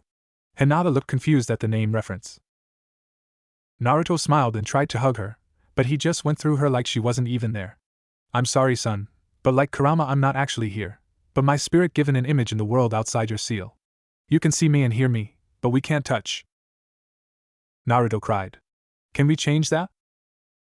I wish we could, but I don't see how. Kushina answered sadly. I understand you're confused on how I'm here now. Did Kurama tell you what happened the day you were born? She suspected that in her absence someone lied to him about his origins, but she hoped that since Kyuubi was with him he'd learn the truth. Naruto nodded. Yeah, and he even told me what happened after you died. Most people in Konoha, except for Hinata-chan here, treated me so badly I actually envied the second-class citizens. I'm so sorry, son. I tried to get you away from Minato's grasp, but I failed.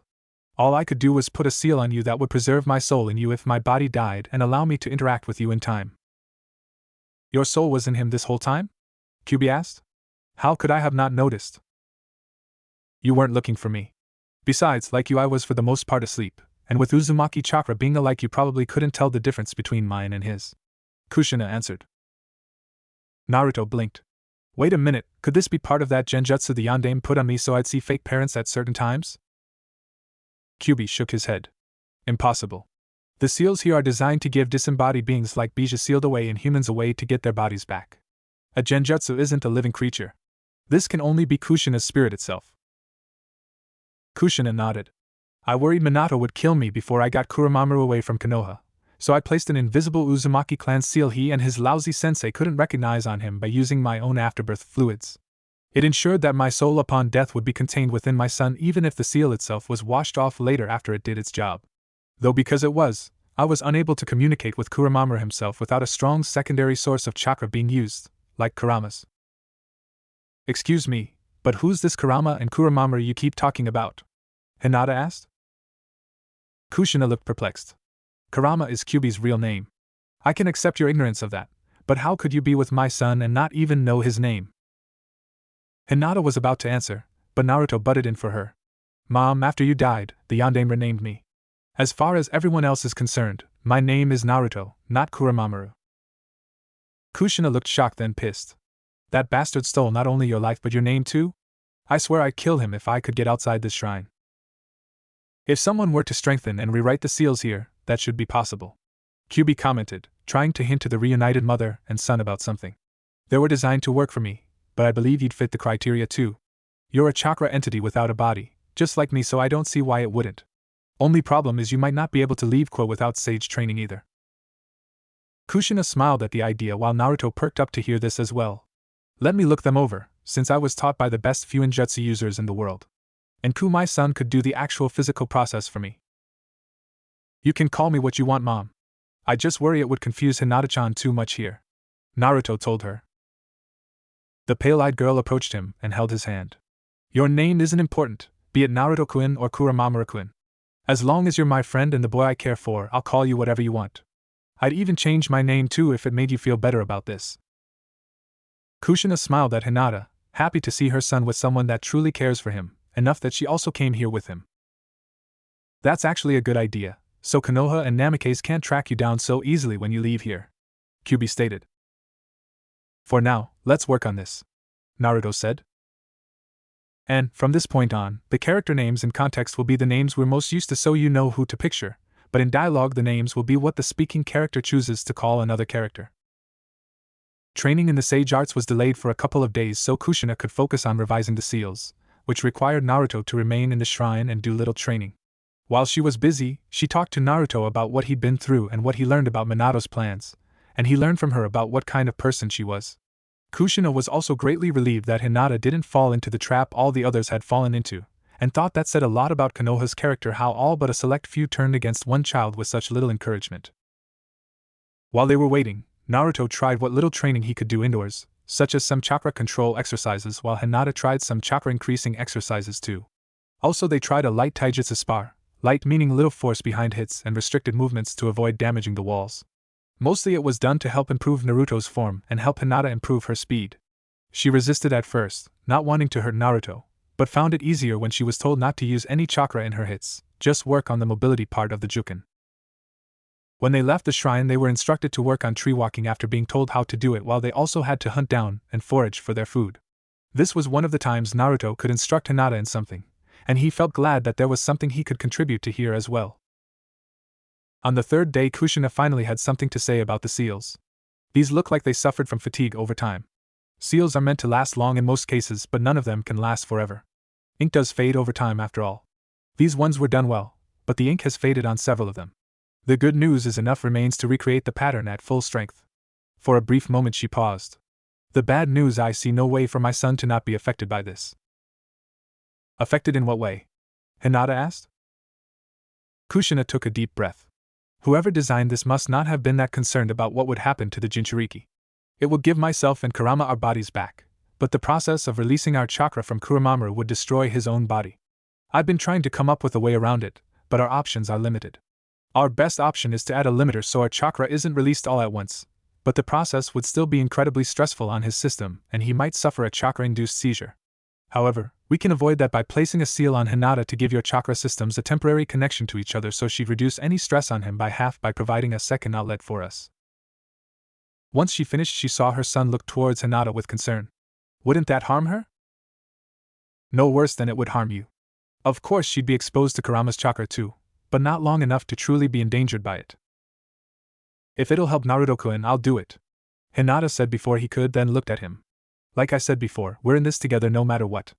Intertwining their hands together, she looked at Naruto smiling. I want to stand by his side and help both of you out. I don't want to run forever.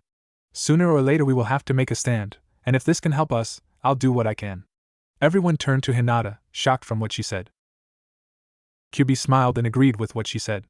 Sooner or later they will have to make a stand against Namikaze, against Konoha, against everyone.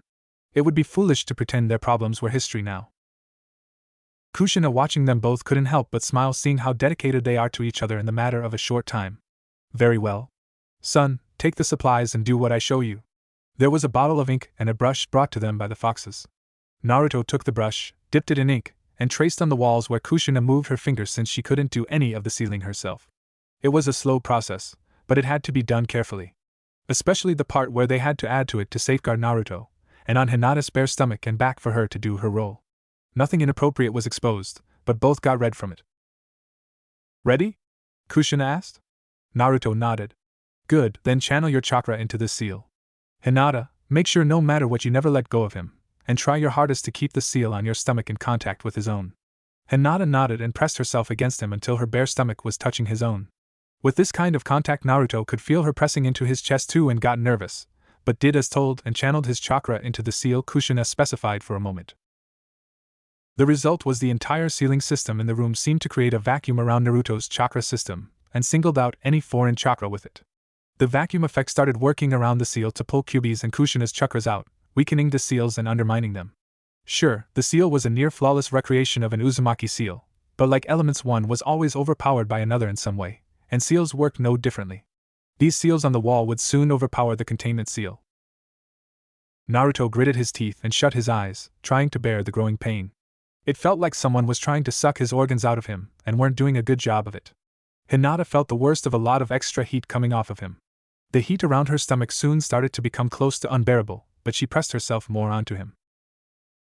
Naruto-kun placing her head on his shoulder, she took a deep breath while he held her tighter. Hinata-chan, he held her more as the vacuum on his body continued to grow while heat radiated from Hinata's stomach. Then the seal cracked and shattered, and the extra chakra within Naruto started being pulled out quickly. Now it hurt a lot more for Naruto, and Hinata was feeling burned by the excess chakra. All of Kyubi's and Kushina's chakra started leaving his body through his tenketsu, but the quantity of it was too much to vent out. Hinata's seal worked to draw out more of it into herself and let it pour out through the seal on her back, but there was a slight problem with it. Her chakra network and reserves were smaller than Naruto's and had difficulty containing the excess chakra as it passed through her. So to compensate, she started releasing chakra through all her tenketsu as well. As they were, both young ninja were glowing red, feeling overheated, and could swear something was happening to them internally from this process. Hinata tightened her arms around Naruto's shoulders to ensure the two of them remained close, and she took a bit of his shirt into her mouth so she had something to bite down on. Beside the two teens, two shapes started to form in the chakra, and they were much more solid than before. And as they formed, bones seemed to condense inside the chakra, and little by little bodies were built around them. The only difference was one looked human and the other looked vulpine. The process was slow and painful for Naruto and Hinata, but it did end and the two collapsed onto their sides, Hinata still managing to keep her arms around her love interest. She was pressing her stomach onto him, while Naruto continued to feel her pressed against his chest, but he was in no condition to notice it. As for the other two, they opened their eyes and looked over themselves. One was a red fox with 9 tails, the other was a redhead adult woman with violet eyes and no clothes on her. It worked? Kushina said, amazed she was alive again. It worked. Not exactly. Kyubi told her. Look closer. Confused, Kushina did. She didn't notice anything wrong other than her lack of clothes until she turned around and saw a single foxtail sticking out above her ass. What the? On reflex, she felt her scalp and found 2 fox ears. How did I gain fox traits? My chakra may have influenced your own in the process. Or maybe there was a flaw in the seal you missed. But at least you're alive again. He stretched his limbs, feeling so relieved to be free from that dank wet cage. Kushina nodded, then looked to her son. Kuramaru? She got closer and gasped at what she saw. Some of Naruto's and Hinata's clothes had been burned off in the process, but the really surprising thing was the changes to their bodies. Both had foxtails and ears on them, and their hair had been turned Uzumaki red. Naruto had 2 tails but Hinata had only 1. If it weren't for the fox traits, both of them could have easily passed for Uzumaki now. Naruto's ears and tails were tipped yellow while Hinata's were tipped bluish-black. Kushina's features were all red. What happened? Kushina asked. I don't know, but I'd guess whatever affected you affected them too. Kyubi offered. Judging from your sense, you're all Kitsune Hanyas now. At least this can be a good thing. How? Kushina asked. Konoha and Namikaze won't be looking for Hanyas. They'll also be stronger, and should be able to leave even without completing the sage training. So now they won't feel confined here so much. And neither will you. Kushina silently thought it over, seeing the benefits. At the same time, Naruto and Hinata woke up. When they saw each other, they gasped. What happened to you? Both asked together. An unexpected side effect, that's what. Kushina told them, drawing their attention. Naruto's eyes widened when he saw his mother bare and looked away. MOM. In the meantime, he was at least glad to see Hinata was okay, even if her clothes were damaged. Closing his eyes, he heard chuckling coming from Kyubi. Who knew they would be good as vixens? Kushina and Hinata turned to him asking what did that mean. Another time for that explanation. Kushina regained her composure and placed her hair in front of her, while her tail did a good job covering what her hair couldn't. Sorry son, but it's not like I have any other choice but to be nude right now. And it looked like you two need some new clothes too. Both looked at themselves and saw they were still covered, just not as much as they used to be. Naruto's abs, legs, and right arm were exposed, as were Hinata's legs, back, and bra-covered chest. They blushed but strangely either felt compelled to cover themselves. And at this time Kushina could see their eyes were still on normal Byakugan and Rinnegan. Kyubi cleared his throat. Everyone stay here. I will go into town and tell others to bring some proper attire. And I'll have a little free time to myself if you don't mind. I think I've learned that right. Kushina nodded. True. But please return when you can so my son and his friend can complete their training. Kyubi nodded then left, wondering how big a stir this would cause in Shobiku. Back in Konoha, there was already a stir. They had been searching for days, but absolutely no sign of Naruto or Hinata could be found. The best lead was the Inuzuka's finding a scent trail from both of them, but it stopped cold about 100 meters outside Konoha's walls. Most people were unaware either teen was even gone. After all, the general populace didn't care at all about Naruto. Even those that didn't hate him viewed him as unimportant and his suffering as none of their business. The only ones that did notice outside those Sarutobi had informed were the Ichirakus, and that's because Naruto was never away from their stand for more than one consecutive day unless he was trapped in the hospital. The Hyuga clan cared more about where Hinata was, only because when she wasn't there they couldn't do anything to her. Sarutobi found he had no choice. He contacted Jiraiya hoping the Toad Sage could shed some light on the subject. It took the self-proclaimed super prevert a few days to show up. When he did, he was not happy to hear the news. Damn, what could have gone wrong? Minato's not going to like this. Jiraiya long ago had been convinced that Minato was the one the Toad Prophet said would determine the fate of the world. The blonde learned and performed at an exceptional rate, single-handedly turned a war around in his favor with A-rank jutsus he created, and became the youngest Hokage in history. Jiraiya didn't need any more convincing than that, and when his student decided he wanted all the bijou in his personal possession to make the world a better place, who was he to argue? He even helped provide him with the seals he used to make Kushina unable to refuse his physical advantages so he could have his way with her. I know, but unfortunately we may have to contact him, and you're the only one who can get a message to him. But first, can you think of any way we can find and retrieve Naruto before we have to resort to that? Sarutobi requested. His own reasons for going along with the plan were a bit more thought out than Jiraiya's had been, but at the same time selfish too. He believed that the best strategy in combat was any that maximized casualties in the enemy while minimizing casualties in his own troops. A Jinchuriki was in his eyes the best weapon for such a policy, as they could deliver the most damage while the one most at risk was just themselves as long as everyone else pulled back. They would slaughter the enemy, and the only loss Konoha would suffer would be the Jinchuriki itself, and they were replaceable as long as seal experts and orphans were handy. In short, Sarutobi viewed Jinchuriki as disposable tools and little more. I have one, and if this doesn't work, nothing will, Jiraiya said before reaching deep into his supplies to pull out a triangular piece of metal with a circular seal inscribed on it.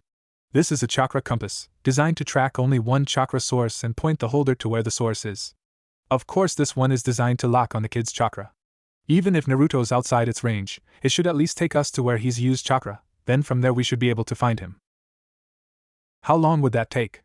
Asked Sarutobi, thinking Jiraiya's spy network would be more useful to find two so-called genin that left Konoha. With them out and about, what are the odds of them reaching another hidden village or nation? As soon as he asked himself that, he shook his head, certain it wouldn't be possible. Even with the time frame they have, it wouldn't be enough to avoid all the shinobi he had under his command. Depends on how far he's gone.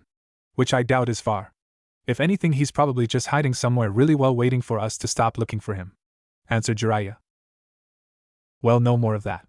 Find him, and find him now. To make it easier, I'll have the Umbu take you to where his scent trail cut off. That should at least make the search quicker, Sarutobi insisted. With a snap of his fingers, the Umbu appeared. With that, Jiraiya was quickly taken outside Konoha by an Inuzuka Umbu who showed him the last place Naruto's scent could be located.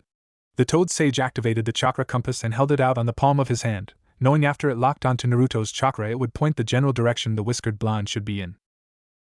To his surprise, the compass just spun around in circles repeatedly, like it had no idea where to point. Is it supposed to do that? The Umbu asked. No, it isn't. Maybe it's just acting slow since it's been a while since it was last used. Give it another minute, Jiraiya answered, irritated that the Inuzuka Umbu was breathing down his neck. They waited another minute. Then another. And another. But the compass did not point anywhere. This can't be good, the Umbu said. Jiraiya nodded. This can only mean Naruto's simply vanished without a trail. Either Minato's already gotten to him and hasn't told anyone, or somehow someone reverse summoned Naruto away. But how could he get in touch with the summons? Either way, it looks like we really have no choice but to contact Minato about this. Hey Tuchi-senpai. Someone greeted as they entered Naruto's favorite ramen shop. The owner came up and smiled. Asuma, how many times do I have to tell you not to call me senpai? I'm retired now.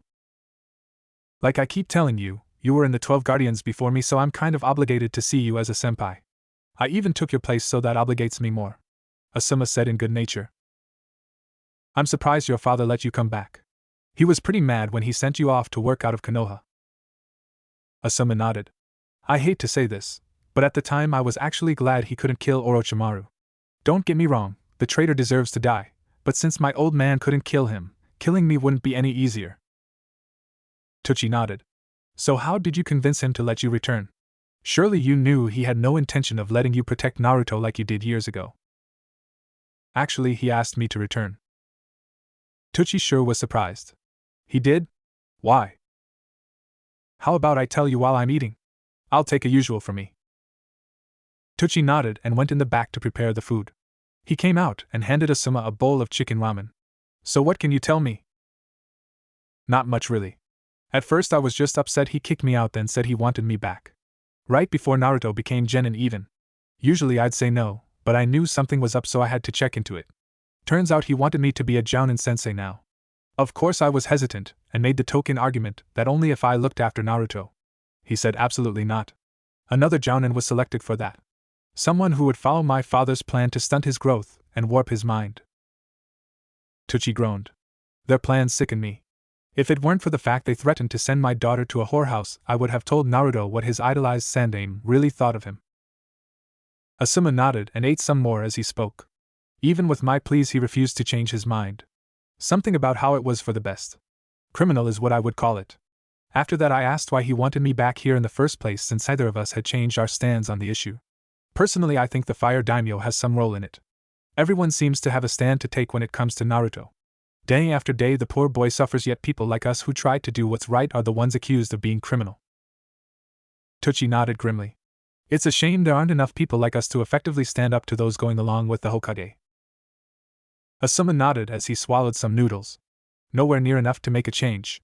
Only enough to ensure Naruto didn't become some homicidal maniac. Was it enough though? He's got no friends, no family, and thanks to my father he wants someone for all the wrong reasons. Unless something happens to wake up Naruto, he's going to spend his entire life trying to please people that think the only good thing about him is he's killable.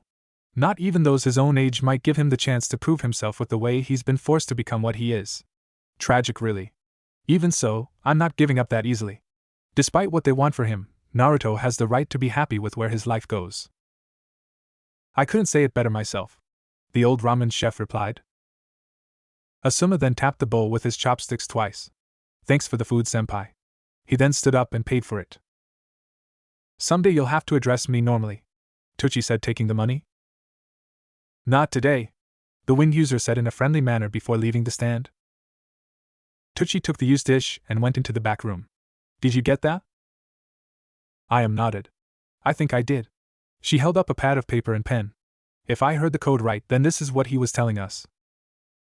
She held out the pad to her father so he could read what Asuma couldn't come out and say, using an old code believed 12 guardians using the first letter of every sentence Asuma said between signals to start and stop. Naruto has escaped.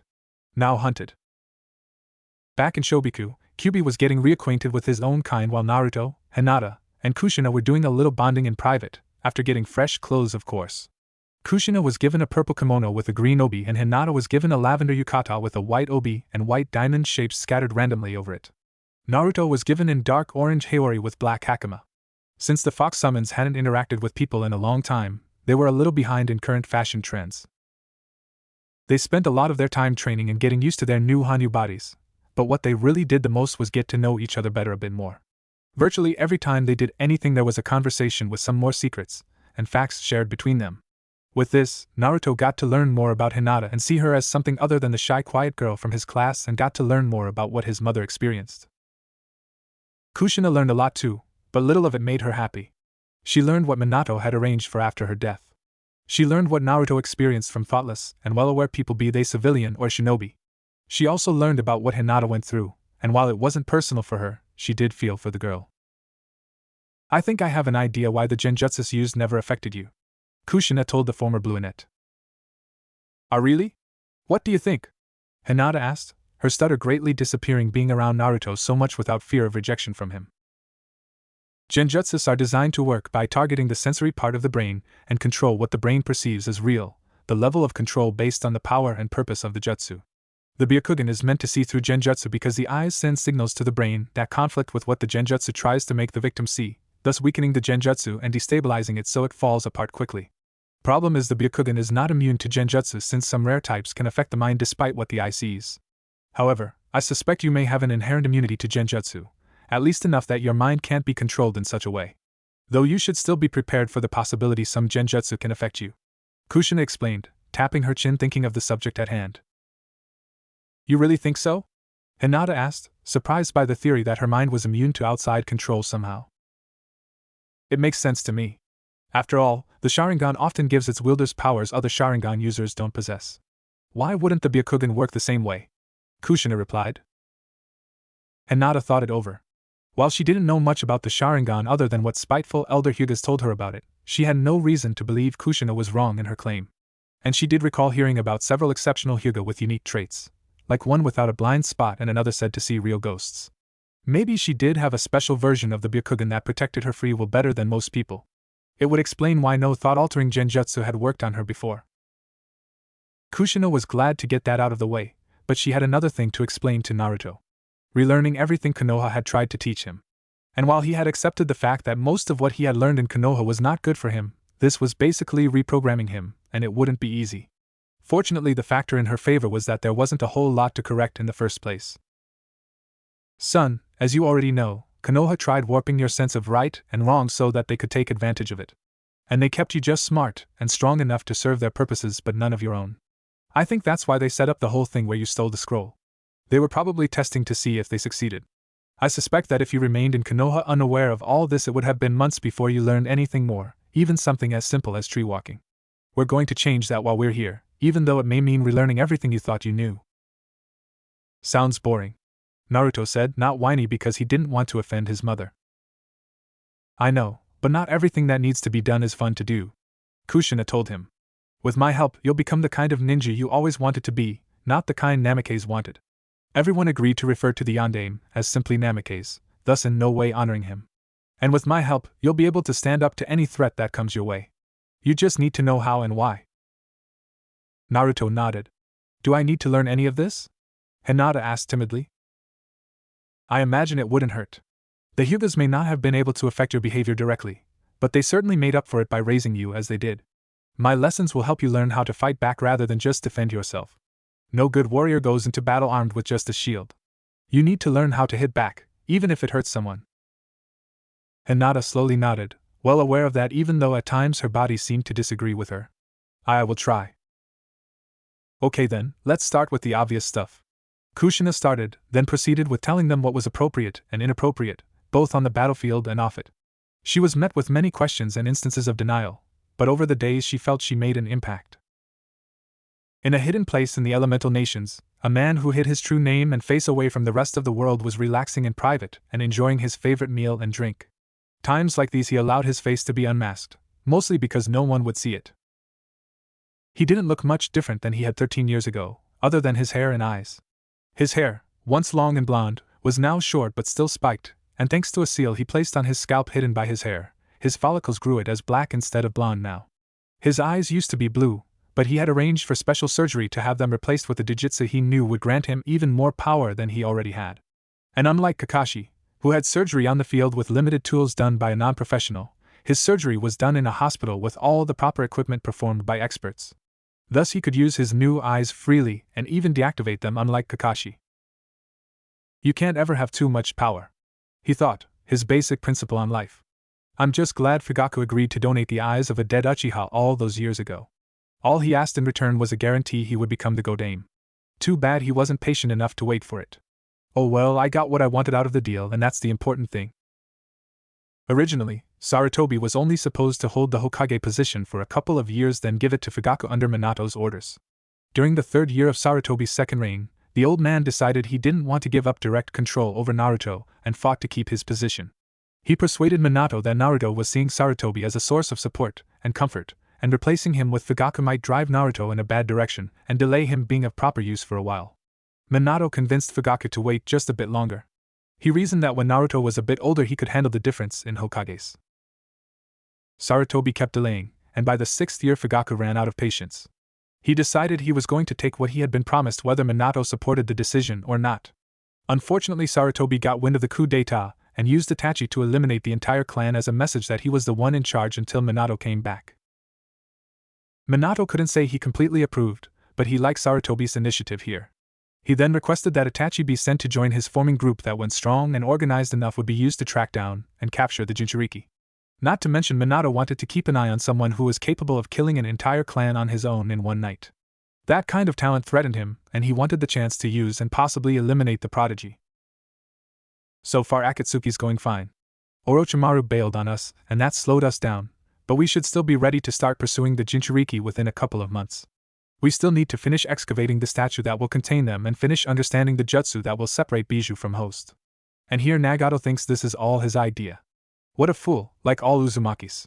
Minato thought, finding it humorous how he used some members from that clan to do his dirty work for him. Minato cleverly hid himself even further by pretending he wasn't even in charge of his own creation.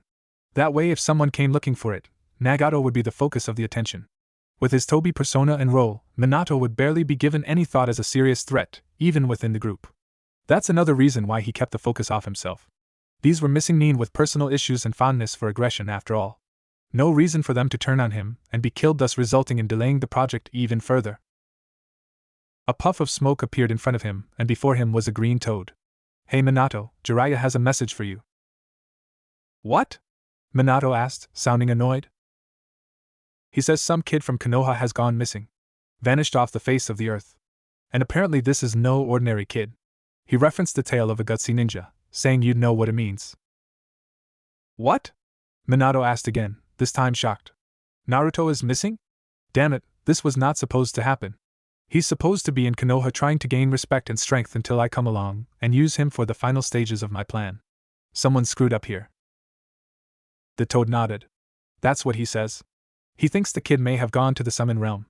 We'll keep our ears out for news of any humans in our world, but we can only learn so much from outside Maiboku. He wants to know what they should do on their end." Minato rubbed his temples. "Tell them to proceed as normal so the uninformed don't get suspicious, but never actually drop the search. I'll look for him too, and even though this is sooner than I hoped, I may even have to use the father card to get him to be cooperative." He felt a bad taste in his mouth after he said that. "Okay. What should be done if he's found?"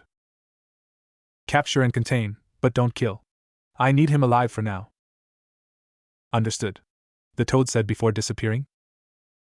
Minato cursed under his breath. "Damn it. I did not plan all this for all these years just for some kid to screw things up for me. I will get what I want, even if my own son has to pay for it with his blood." It's been a while since the arrival at Kwa, and Kushina right now is watching the two teens from Konoha practicing their skills and chakra control. Ever since they changed into Hanyas, control for both of them went downhill, and they needed to relearn it. That and how to use their new senses, and balance with their new body structures, as humans were not used to having tails. Their new senses also took some getting used to. Having claw-like nails made it tough to scratch and itch, since if you scratched too hard you would bleed. The vulpine strength sense of smell was something new to them. They can smell 4, maybe even 5 times better than an average human. Their bodies are stronger and tougher. It took each of them time to get used to the new features that they all gained, but at least now they felt more at ease with themselves. Soon they got tree walking perfected and were advancing to water walking now. Neither had succeeded yet, but both were doing much better. Hinata was told to train without her jacket weighing her down, which she didn't mind doing. Until she got wet and Naruto saw her in a wet shirt. She was embarrassed, but surprised herself by just turning away and covering up rather than fainting. Her top and his own clothes kept getting wet the rest of the day, and by now she barely cared about it. He had already seen it. What more could he see without her actually stripping? "Good, you're both doing better at water walking. Let's stop there for today. While we're resting, was there anything you two wanted to ask me?" Kushina asked, hoping to help work on their education a bit more. Naruto nodded. "Mom, why do you think Namikaze became such a bad person? And why is Konoha supporting his plan?" Kushina did not know how to answer that right away, though she completely understood his desire to know the answer. Since Naruto was an orphan, all he ever wanted to know was who his parents were. Now that he knew, it shattered any hope he had that they were parents he could have been happy with. Kushina was one thing, since she showed no resentment towards him even if he wasn't planned, but Minato was completely different. Not only that, but a lot of this clashed with what Naruto and Hinata had been led to believe about the Yondaime.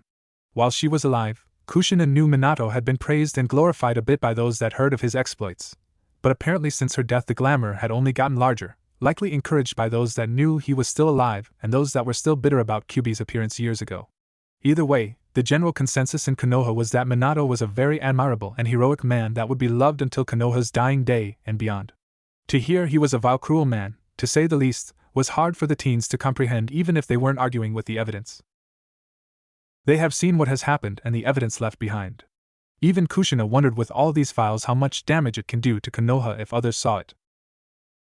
"Son, I'm not sure how to best answer that. I can only tell you what I know and saw, and yes, I'm a bit biased in that, but that's all I know. I'm no Yamanaka, I can't get into his head and find out the true answer. But considering our opinions, what I think is as good a guess as any." Kushina started. "To truly understand why he became what he became, we have to start from the beginning. she told them. Thinking of the beginning when I first saw Namikaze in the academy, I thought he was kind of wimpy. He would later prove me wrong when Kumo tried kidnapping me when I was a young genin. Wait, Kumo kidnapped you? Hinata asked, shocked to hear she wasn't the only one who'd experienced such a thing. She shivered a bit and pushed the memories away while Naruto saw this and intertwined his hand with hers. Kushina nodded and smiled, looking at the small interaction between the two. Yes, they found out about my special chakra and wanted to take Kurama for themselves. Kumo, like most ninja villages, is a bit unscrupulous in how they get what they want. Even as far as kidnapping. Hinata nodded. I'm well aware of that. They tried kidnapping me too when I was 3. My father saved me, but I'd bet he regrets it now. Looking back on everything that has happened, would her father turn a blind eye on her at that time to avoid having to take care of her when she got older? Would he have let her be taken if he knew what she would become? I'm surprised to hear this, Kushina told her. Anyway, as you can see, they didn't succeed in my case. It was because of Namikaze they failed. I left a trail of my hair like one would do with breadcrumbs, and he noticed. He found me and saved me from them, complimenting me and saying he always liked my red hair. Like most girls my age, I was a bit affected by the praise and couldn't help but start admiring him. So what changed? Naruto asked. I'm not exactly sure when it started. For all I know, he was always interested in ruling the world even as a kid and just hit it well, or the plan formed as he got older and aware of his skills. But I first noticed something wasn't right when he started using Fuinjutsu from the Uzumaki clan. There was no way he could have obtained that honorably, since he wasn't a member and I taught him none. We looked into it, and found his sensei Jiraiya of the Sannin was spying on us stealing our clan jutsu. We brought it up to the Sandaime who was in charge at the time, but he ignored it, saying if our jutsu could be stolen it was our own fault for having lax security. Kushina muttered in a bitter tone. How horrible, Hinata said. Kushina nodded. We pushed for justice done, but we were denied.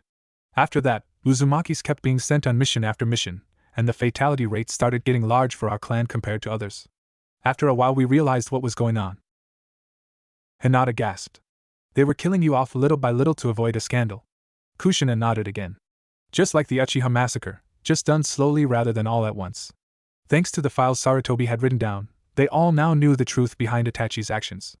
They knew he killed the clan to prevent an uprising, and the Uchiha were going to do an uprising because Sarutobi didn't want to give them what Minato had promised. Kushina closed her eyes briefly. Once we knew that, most of us deserted Konoha, waiting for the leadership to change so we could come back. Of course, a small number of us remained to affect Konoha from inside. We tried having our cousins the Senju and the Uchiha help us, but after an internal conflict our clans just sort of grew apart. And we had no way of knowing which clans had members helping the Sandaime kill us off. So for all practical purposes, we were on our own. Why would Konoha turn against the Uzumaki in the first place if we were so helpful in creating it? But also why would our cousin clans turn against us too? Naruto asked. According to Kushina, the Uzumaki had 2 cousin clans, the Senju and the Uchiha. For ages the 2 clans had been bitter rivals, but the Uzumaki clan had been the medium that kept them from trying to kill each other. Sometimes Uzumakis had married Senju and Uchiha to keep the peace in tough times. And when the Uzumaki found an incredible amount of valuable ores on Yuzu, they agreed to share the profits with their cousins as long as their infamous feud and live in one village. Naruto found it weird and unsettling that in some way he was related to the first 2 Hokages and even Sasuke. It started with Senju Hashirama. He meant well and never had any ill intentions for us, but not everyone agreed. He captured all 9 bijou and gave them away to other villages to promote good relations between them.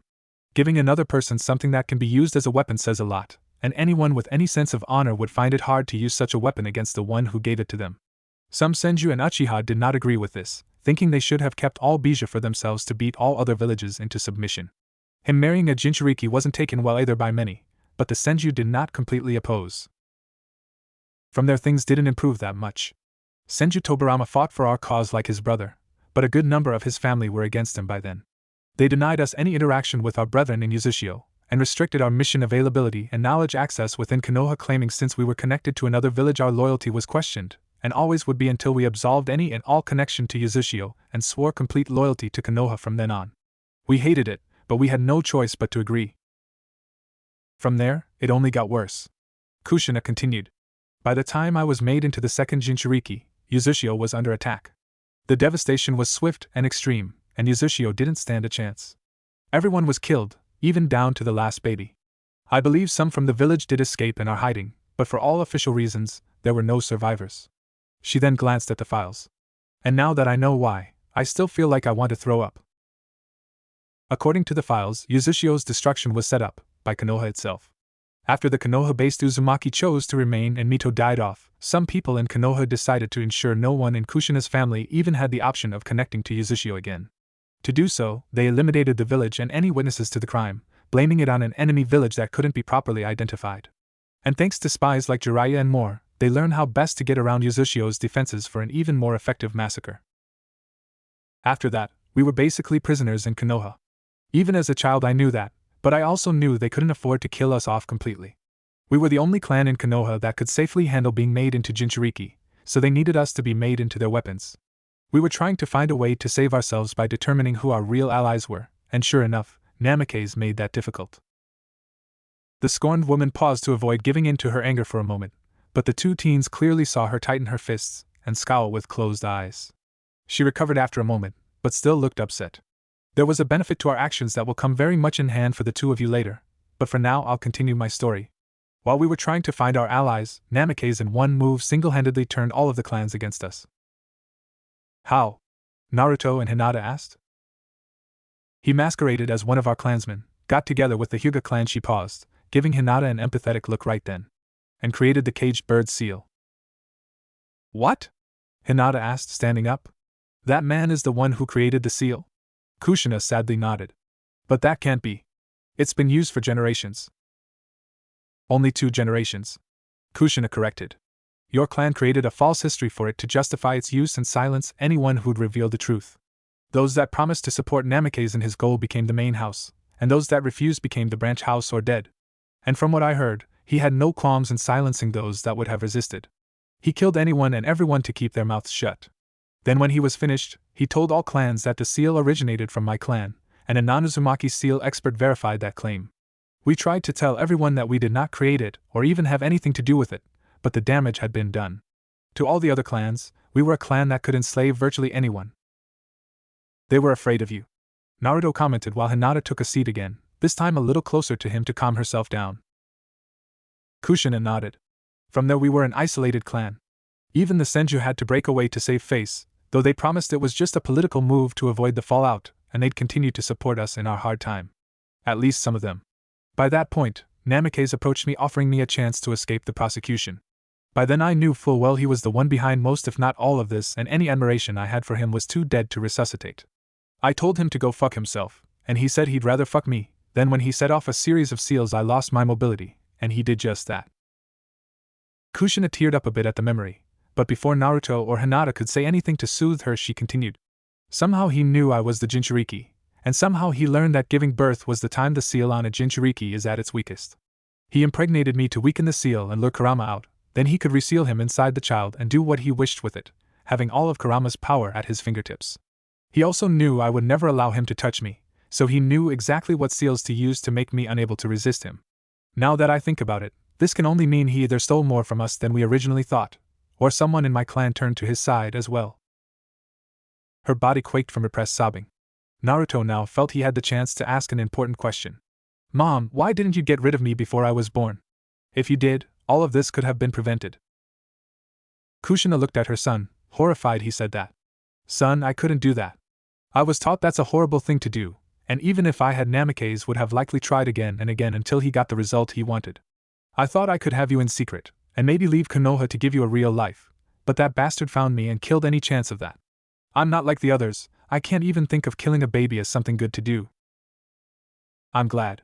I don't know what my life would be like with Naruto-kun in it, Hinata said, holding his hand in her own. Kushina smiled at seeing that. Anyway, that's what I know. If I had to guess why Namikaze did all he did, I'd say he's got a dream of conquering the other hidden villages and having Konoha ruling over them all, with him ruling over Konoha. He was given a lot of praise for his talents and accomplishments, and I think it went to his head a bit. Especially after his lousy pervert sensei filled his head with prophecies about one ninja deciding the fate of the world. Namikaze likely decided he was that one ninja and decided the world was his, and from these files, we know how he intends to conquer the elemental nations. Naruto nodded.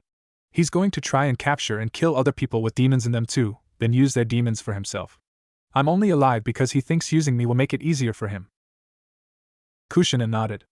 Yes, and I refuse to see that man win. I will not ask you to assist me, but I want you two to know, I intend on killing Namikaze. Naruto and Hinata shared a look, then turned back to her agreeing. Mom, I don't think either one of us would even think of asking you not to, but my question is why stop there? Kushina's fox ears twitched a bit, wondering what the two talked about. She has heard both of them talk about their hardships in Konoha, and each passing day they got closer to each other. Go on. Namikaze is the center of all this, but he's not the only guilty one here.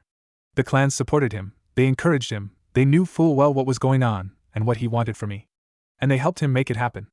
Not only that, they encouraged everyone else to act against me or use me. No one there stood up to them on my behalf. No one said, hey, this kid doesn't deserve to be treated as the cancer of Konoha. It's pathetic how only 5% of the village knew what was going on, and 90% remaining just went along with it while 5% at best stood up for me. You asked me, all but 5% of Konoha is guilty here. Naruto replied. Hinata nodded, understanding his view perfectly.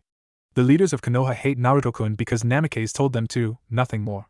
The shinobi of Konoha hate Naruto-kun because the clan heads tell them to, and the civilians of Konoha hate Naruto-kun because they see the ninja hate him and think one fact is all they need to know about him. Those our age hate him because their parents do or because he's not popular. The merchants hate him because they don't want to lose business with others, and those that do sell to him are trying to set him up or have to skirt around the leaders to actually help him. So much thoughtless, needless hatred, they cannot be allowed to get away with it. Kushina slowly nodded, seeing that so many in Konoha did something to Naruto. They all followed their leader thinking they knew best for them and everyone else. They didn't want to think about what is right and wrong. They all assumed if everyone did this to him it has to be right no matter what. Of course, according to the files, Sarutobi did mention that there were people that didn't do as told, but the only names given were those he had punished for it. So you want to get a pound of flesh from Konoha too, not just Namikaze? The two teens nodded, and Kushina grinned, liking how the two think. Well then, you came to the right person. You see, while my family was trying to see who our allies were, I was also keeping an eye out for our enemies. And thanks to that, I know the weaknesses of all of Konoha's clan's fighting styles. Even that of the Hyuga? Hinata asked curiously. Kushina nodded, but before she could say anything a scent caught her attention. Yes, but I'll have to save that discussion for later. Right now we have company. The former humans went outside their new home and saw 9 humans walking up to them. Shiaways and Nazek were the ones recognized.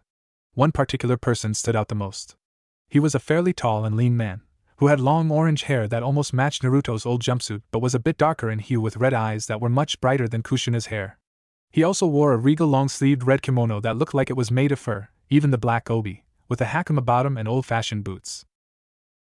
Kushina immediately felt a sense of familiarity with this person, which was only reinforced when she counted his tails.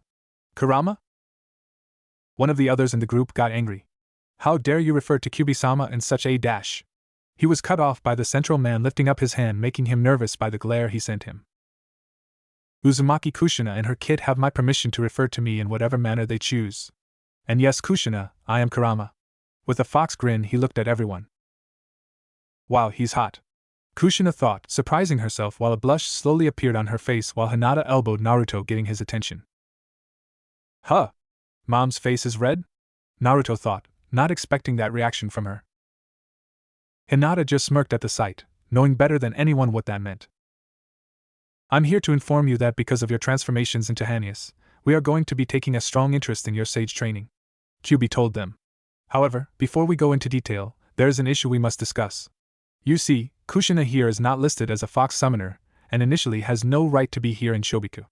However, because of her Hanyu status, that can be overlooked, but if she ever returns to the human realm, she cannot come back to Shobiku until she signs the contract. Nor can she partake in the sage training without that. Kushina thought it over for a moment. I understand, though I'd like to think it over before I decide to sign any contract. Kyubi nodded, then focused on Naruto and Hinata. You two can continue sage training, but we will modify it a bit for your circumstances. Since you should be able to leave Kwa, we want to see if that affects your rate of training in case future Hanias attempt it. Are we the first Hanias to try? Hinata asked. Kyubi nodded. Hanias weren't exactly liked in the past, and of course they aren't exactly favored today either. So yes, you will be the first offered this privilege. It will be sort of like a trial run. Are you hoping to achieve something? Kushina asked. I hope they succeed and in half the time Mito did, Kyubi said with a smile. Naruto smiled and pumped his fist. Well then, let's get started. You really think they can accomplish this, Kyubi-sama? One of the human-formed foxes asked. What if they can't complete the training?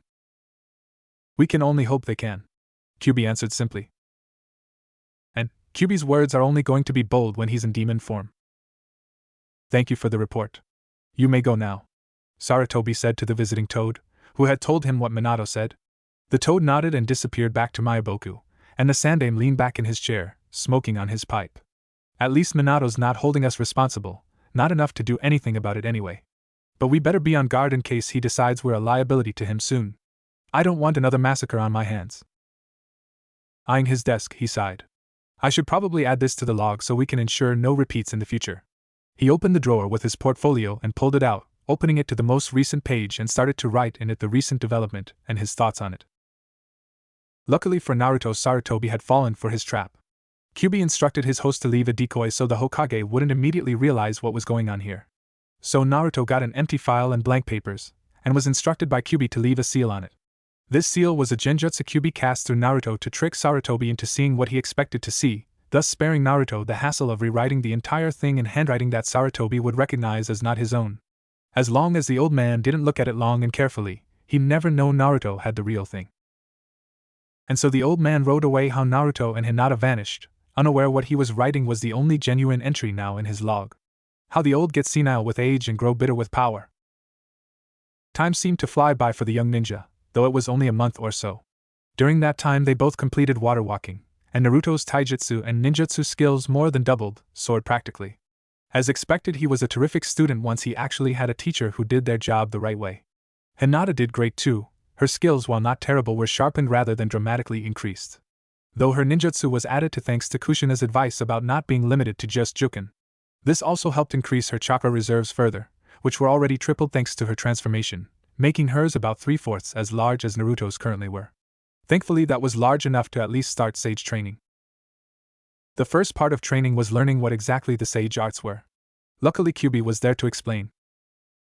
Sage arts, or senjutsu, is different than ninjutsu. That's something you must grasp before you actually start. Ninjutsu works by using the energy inside you, while senjutsu uses the energy around you instead.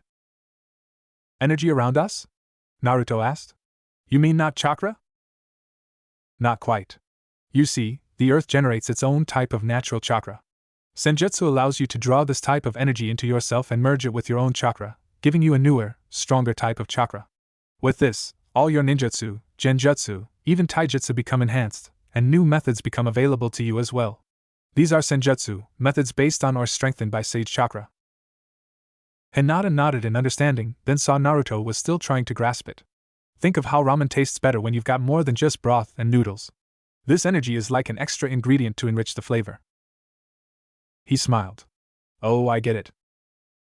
Kyubi smiled but also chuckled at her explanation to Naruto. Not only that, but it's completely undetectable except to others trained to sense natural chakra. Even the best sensors can't feel it unless they've been trained to, and I can't imagine any in the world actually are. The only actual threat to you in that case is another sage, like Namake's sensei. And not only that, it's completely uncopyable, even with a Sharingan. You can't copy what you can't perceive after all. So how do we learn to use it then? Naruto asked. Simple. You must become a part of nature. The fox demon answered, like it was more easy than walking. What? Naruto asked. How? Hinata asked at the same time. You must learn to feel the energy around you and take it into yourself. Once you can do that, you must balance it with the energy already inside you. Once you do that, you can do anything with your new sage chakra. Using it is easy, learning how to acquire it is hard. And to learn how to feel the energy, you must do one thing. He paused for dramatic effect, then pointed right at them both. Be in motion. Huh? Both responded, confused. To be a fox sage, you must learn to do what a fox does best, stay in motion. Kyubi told them. A moving fox will always get what it wants when it thinks quick on its feet. The prey it hunts or an escape from its pursuers. They use the environment around them as a weapon, making them cunning and clever. That's why we always tell you to look around your environment, so you can use it. A fox is most in tune with nature when it moves, for when it moves it flows with the energy of nature itself, feeling everything underneath their paws. A new sense, a thrill all around you, and predators always know better than to corner an animal like a fox. We have a tendency to show our teeth. But a fox on the run never stops until it gets what it's after. So to feel natural energy like a fox, you must always be moving. Always be cunning and clever, know what you can do next to use your environment around you. With the two young Hanyas listening to Kyubi speak, they turned to each other wondering what he all meant. You mean just plain exercising, right? Like just running? Naruto asked. Kyubi shook his head, thinking it's going to be harder to clarify this. Not even close. If exercise was all it took, then anyone could feel natural energy. In fact, a toad sage learns to feel chakra without even moving at all, because toads are most at nature when they remain still.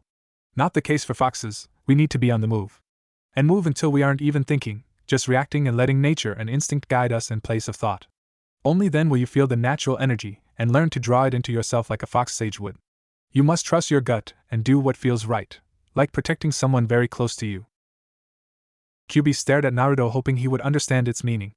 But fate wasn't on his side today, or probably hasn't been for some time. So we just keep exercising until we feel some strange tingle or something? Kyubi shook his head again. I'll explain this one more time. Think of this as a sort of fast-paced meditation, with clarity of mind being the goal, like normal meditation. You move continuously until you no longer think about what you're doing. Until you no longer have time to think about it. No longer have time to analyze and plan out, just act and react and not stop until you get what you're after. That is the mindset of a fox with a goal, and only when you reach that will you be able to sense natural energy and draw it into yourself like a fox sage would. Hinata's ear perked. Kind of like when a Hyuga uses the Juken. They don't think about each and every strike, they just strike and block, relying on experience, and what they manage to see to guide them more than conscious thought. And eventually it comes naturally to them over time. Exactly, Kyubi told her with a satisfied grin. Naruto nodded but still looked bothered. I get it now, but you still make it sound so easy. If it's so easy, then get exercising and try not to stop even when you're tired. Then we'll see how easy it is, Kyubi stated with a foxy grin. Kyubi came back days later to see Naruto and Hinata panting and sweating heavily, but still exercising. They hadn't been moving non-stop for days on end, but they were serious about trying to learn senjutsu, and had to overcome this hurdle. They sure are diligent, he told Kushina as the two watched from the side. That they are. So far the only times I've seen them resting is when they sleep or pass out near each other, which I wish I had a camera for since it looks so cute. But on the plus side, Hinata's not fainting anymore. Good, Kyubi said before stepping up to them. Okay, you two, take a rest for a moment. But we're not done yet, Naruto complained. You're not going to suddenly sense natural energy in the next minute, so go ahead and stop, he told them. Hinata collapsed and tried to calm her deep breathing. Naruto was reluctant to stop, but he did and even helped Hinata sit up. Too tired to stay up, she leaned against him. He didn't mind, in fact he took a deep breath of her scent and smiled. The good news is you're now used enough to your Hanyu bodies to feel comfortable fighting in them, and your stamina and determination are great too. The bad news is you two aren't quite grasping the type of motion needed to accomplish the first step, Kyubi told them. Naruto frowned. What do you mean? We've been busting our asses doing this. And now you tell us we've been doing it wrong? Just tell us what to do to get it right, for crying out loud. Kyubi sighed and started to rub his temples a bit while looking at Kushina for some support. Wait until they get older, then it's going to be downhill. Looking back at the two. Part of the problem is you don't know what you're supposed to be sensing. That's the part we will address first, Kyubi answered. I naturally have the ability to manipulate natural energy as if it were my own chakra. This is why we Bija are often regarded as creatures with limitless chakra. We aren't, we just have access to a second source as large as the earth and atmosphere itself. What I will do is this. He then extended his hands, and around Naruto and Hinata emerged a dome of light blue energy. Both were shocked but didn't move, as their skin tingled and they felt a bit relaxed and recharged. After a few seconds, the dome disappeared. That was concentrated natural energy. I did that to give you an understanding of what contact with it feels like. Now you know what to feel for in your training and usage of senjutsu, Kyubi told them, looking and sounding like he was out of breath. You okay, Kurama? Kushina asked. I'm fine. I must be a bit out of practice, so it hit me harder than I thought. But that demonstration should help you too in becoming sages, he told Kushina, then the two teens. Great. Let's get to it, Naruto said, apparently recharged despite his earlier exhaustion. Careful, Naruto, there is a risk involved here, Kyubi warned greatly with a stern look to the two. If you can't control the absorption of the energy, you'll turn into full fox demons. Naruto and Hinata blinked. You mean like we almost already did? Hinata asked. Kyuubi nodded. The seals needed to overpower the seal on Naruto used natural energy, so naturally you two were exposed to it deeply, but with my chakra in your systems too it couldn't create a complete transformation. And unfortunately it's too late to reverse it. The best we can do is either let the change finish or keep you two as you are.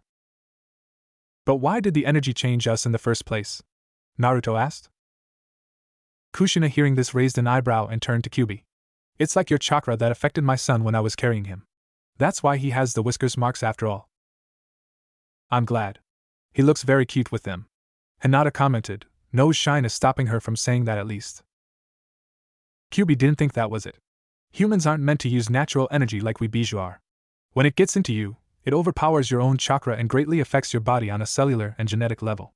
From there, it turns you into an animal, usually the animal most prominent in the area providing the natural energy. For example, here in Shobiki you'd become a fox while in Mayaboki you'd become a toad and in Ryuchi you'd become a snake. Then how can we use it? Hinata asked. You balance it out. Kyuubi explained.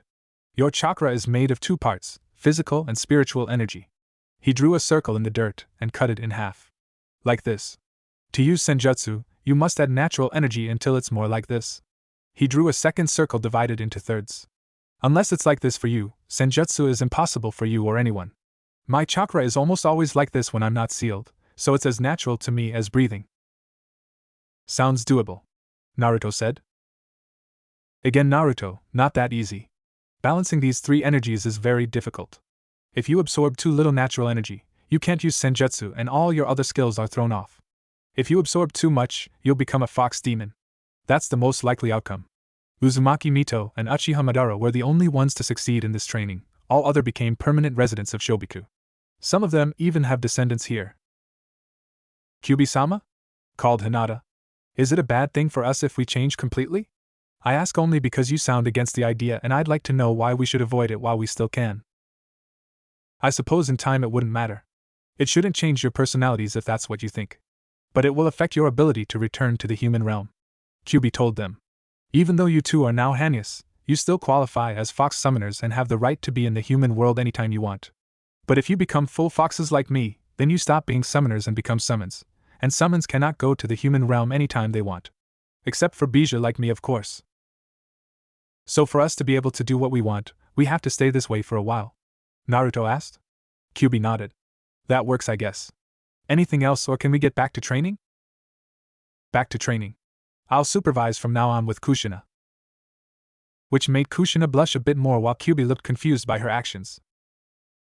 Now that the two knew what to sense for, training became a breeze for them. At least compared to what it had been before. And not only that, they were introduced to fox-style taijutsu, which both excelled in like they were born to use it. It worked terrifically with Hinata's flexibility and Naruto's brawling nature. Hinata saw no immediate way to incorporate the Juken with it, but Naruto assured her she'd find a way. After another long day of training, the two walked up to their house, and were surprised to see Kyuubi and Kushina kissing each other. Actual kissing, but not quite full-blown making out. Naruto and Hinata watched in shock, feeling like kids that just walked in on their parents having a private moment. Which in Naruto's case he practically was right then. Kyuubi was the first to hear them approve and broke the kiss. And right then he pretty much ruined his reputation by blushing nervously. Hi kids. I thought you were still training. Embarrassed as well, Kushina just hid her face from her son. We were, but we're still not getting it, Naruto said. You've only been training for a few months. It took Mito a year to reach Sage Mode and she had years of experience as a kunoichi. So you shouldn't expect to get it within a few weeks, Kyuubi said. Though you do bring up a good point, Kurama-kun, Kushina pointed out. Kurama-kun? Naruto and Hinata asked themselves. What do you mean? Kyuubi asked. Mito-sama had years of prior experience in being a ninja, but here we're subjecting kids who've gotten the barest of bare minimum training to training usually reserved for experts. Maybe what they really need is some actual field experience first. Kyuubi put his hand on his chin and thought about it. You may be onto something. But how do they get it here? They don't. You need to return to the human realm for a time, Kushina answered. Why? Hinata asked, feeling a bit uncertain about returning to a place where Konoha could find her and Naruto. Senjutsu is like any other ninja skill, you have to be a ninja to use it. As it is, you two are not yet ninja, just students, Kushina told them. Naruto looked bothered by that claim. You're wrong. We are ninja. You have no true experience, no honed reflexes, and very little muscle memory or chakra memory, Kushina calmly countered. Son, I know you won't like hearing this, but the truth is you and Hinata are ninja in title only, not skill. Outrunning Umbu and vandalizing the village is impressive, but that's not enough to make you a real ninja. Then what does make someone a real ninja? Naruto asked. Kushina smiled. That's something you're going to have to find out for yourself, through combat and experience and training. My answer may not be yours and your answer may not be Hinata's. But neither of you will get your answer until you go out into the world and learn the way all ninja do. Kyuubi nodded. That's a good idea, but where should they go? Both Naruto and Hinata wondered that too, but neither had any ideas, as they weren't all too familiar with places outside Konoha. Probably to make it less likely for either of us to try and leave Konoha if we knew no other place to go. Naruto rued.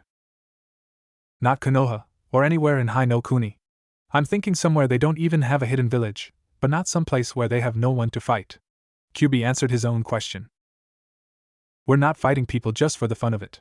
If we do, then we're no different than the people we escaped, Naruto declared, with Hinata nodding in agreement. No, but if you were to find people like outlaws or thugs, then it would be okay, Kyuubi told his most recent former container. Hey, why not Nami no Kuni? It should be safe, but it sometimes attracts trouble of that sort, and it's fitting given that's where I first interacted with you, Kurama-kun, Kushina offered. Sounds good to me, Kyuubi told Kushina. As long as there are no shinobi around to bother them, it should be a safe environment to test their abilities. And if there are shinobi there by chance? Hinata asked. Summon me and I'll provide help. But only if you feel you can't take them on yourselves. Okay, but what about the kiss? Naruto asked bluntly, making the two flinch while they regained their composure to think of something. We were just reminiscing old times and one thing led to another, Kushina explained. She was hoping Naruto wouldn't say anything. But on the other hand, he does act like me. How does walking down memory lane get to Dash? Naruto tried to ask. Well, you two should be on your way. I'll give you a head start. Reverse summon yourselves when you need to. Kyuubi cut in before putting his hands on them both and sending them away. Thanks. That was about to get embarrassing, Kushina told the fox demon. No sweat. Now, where were we in our discussion? Kyuubi asked. I admit I'm flattered, but this is something I need to get comfortable with first, Kurama. Take your time.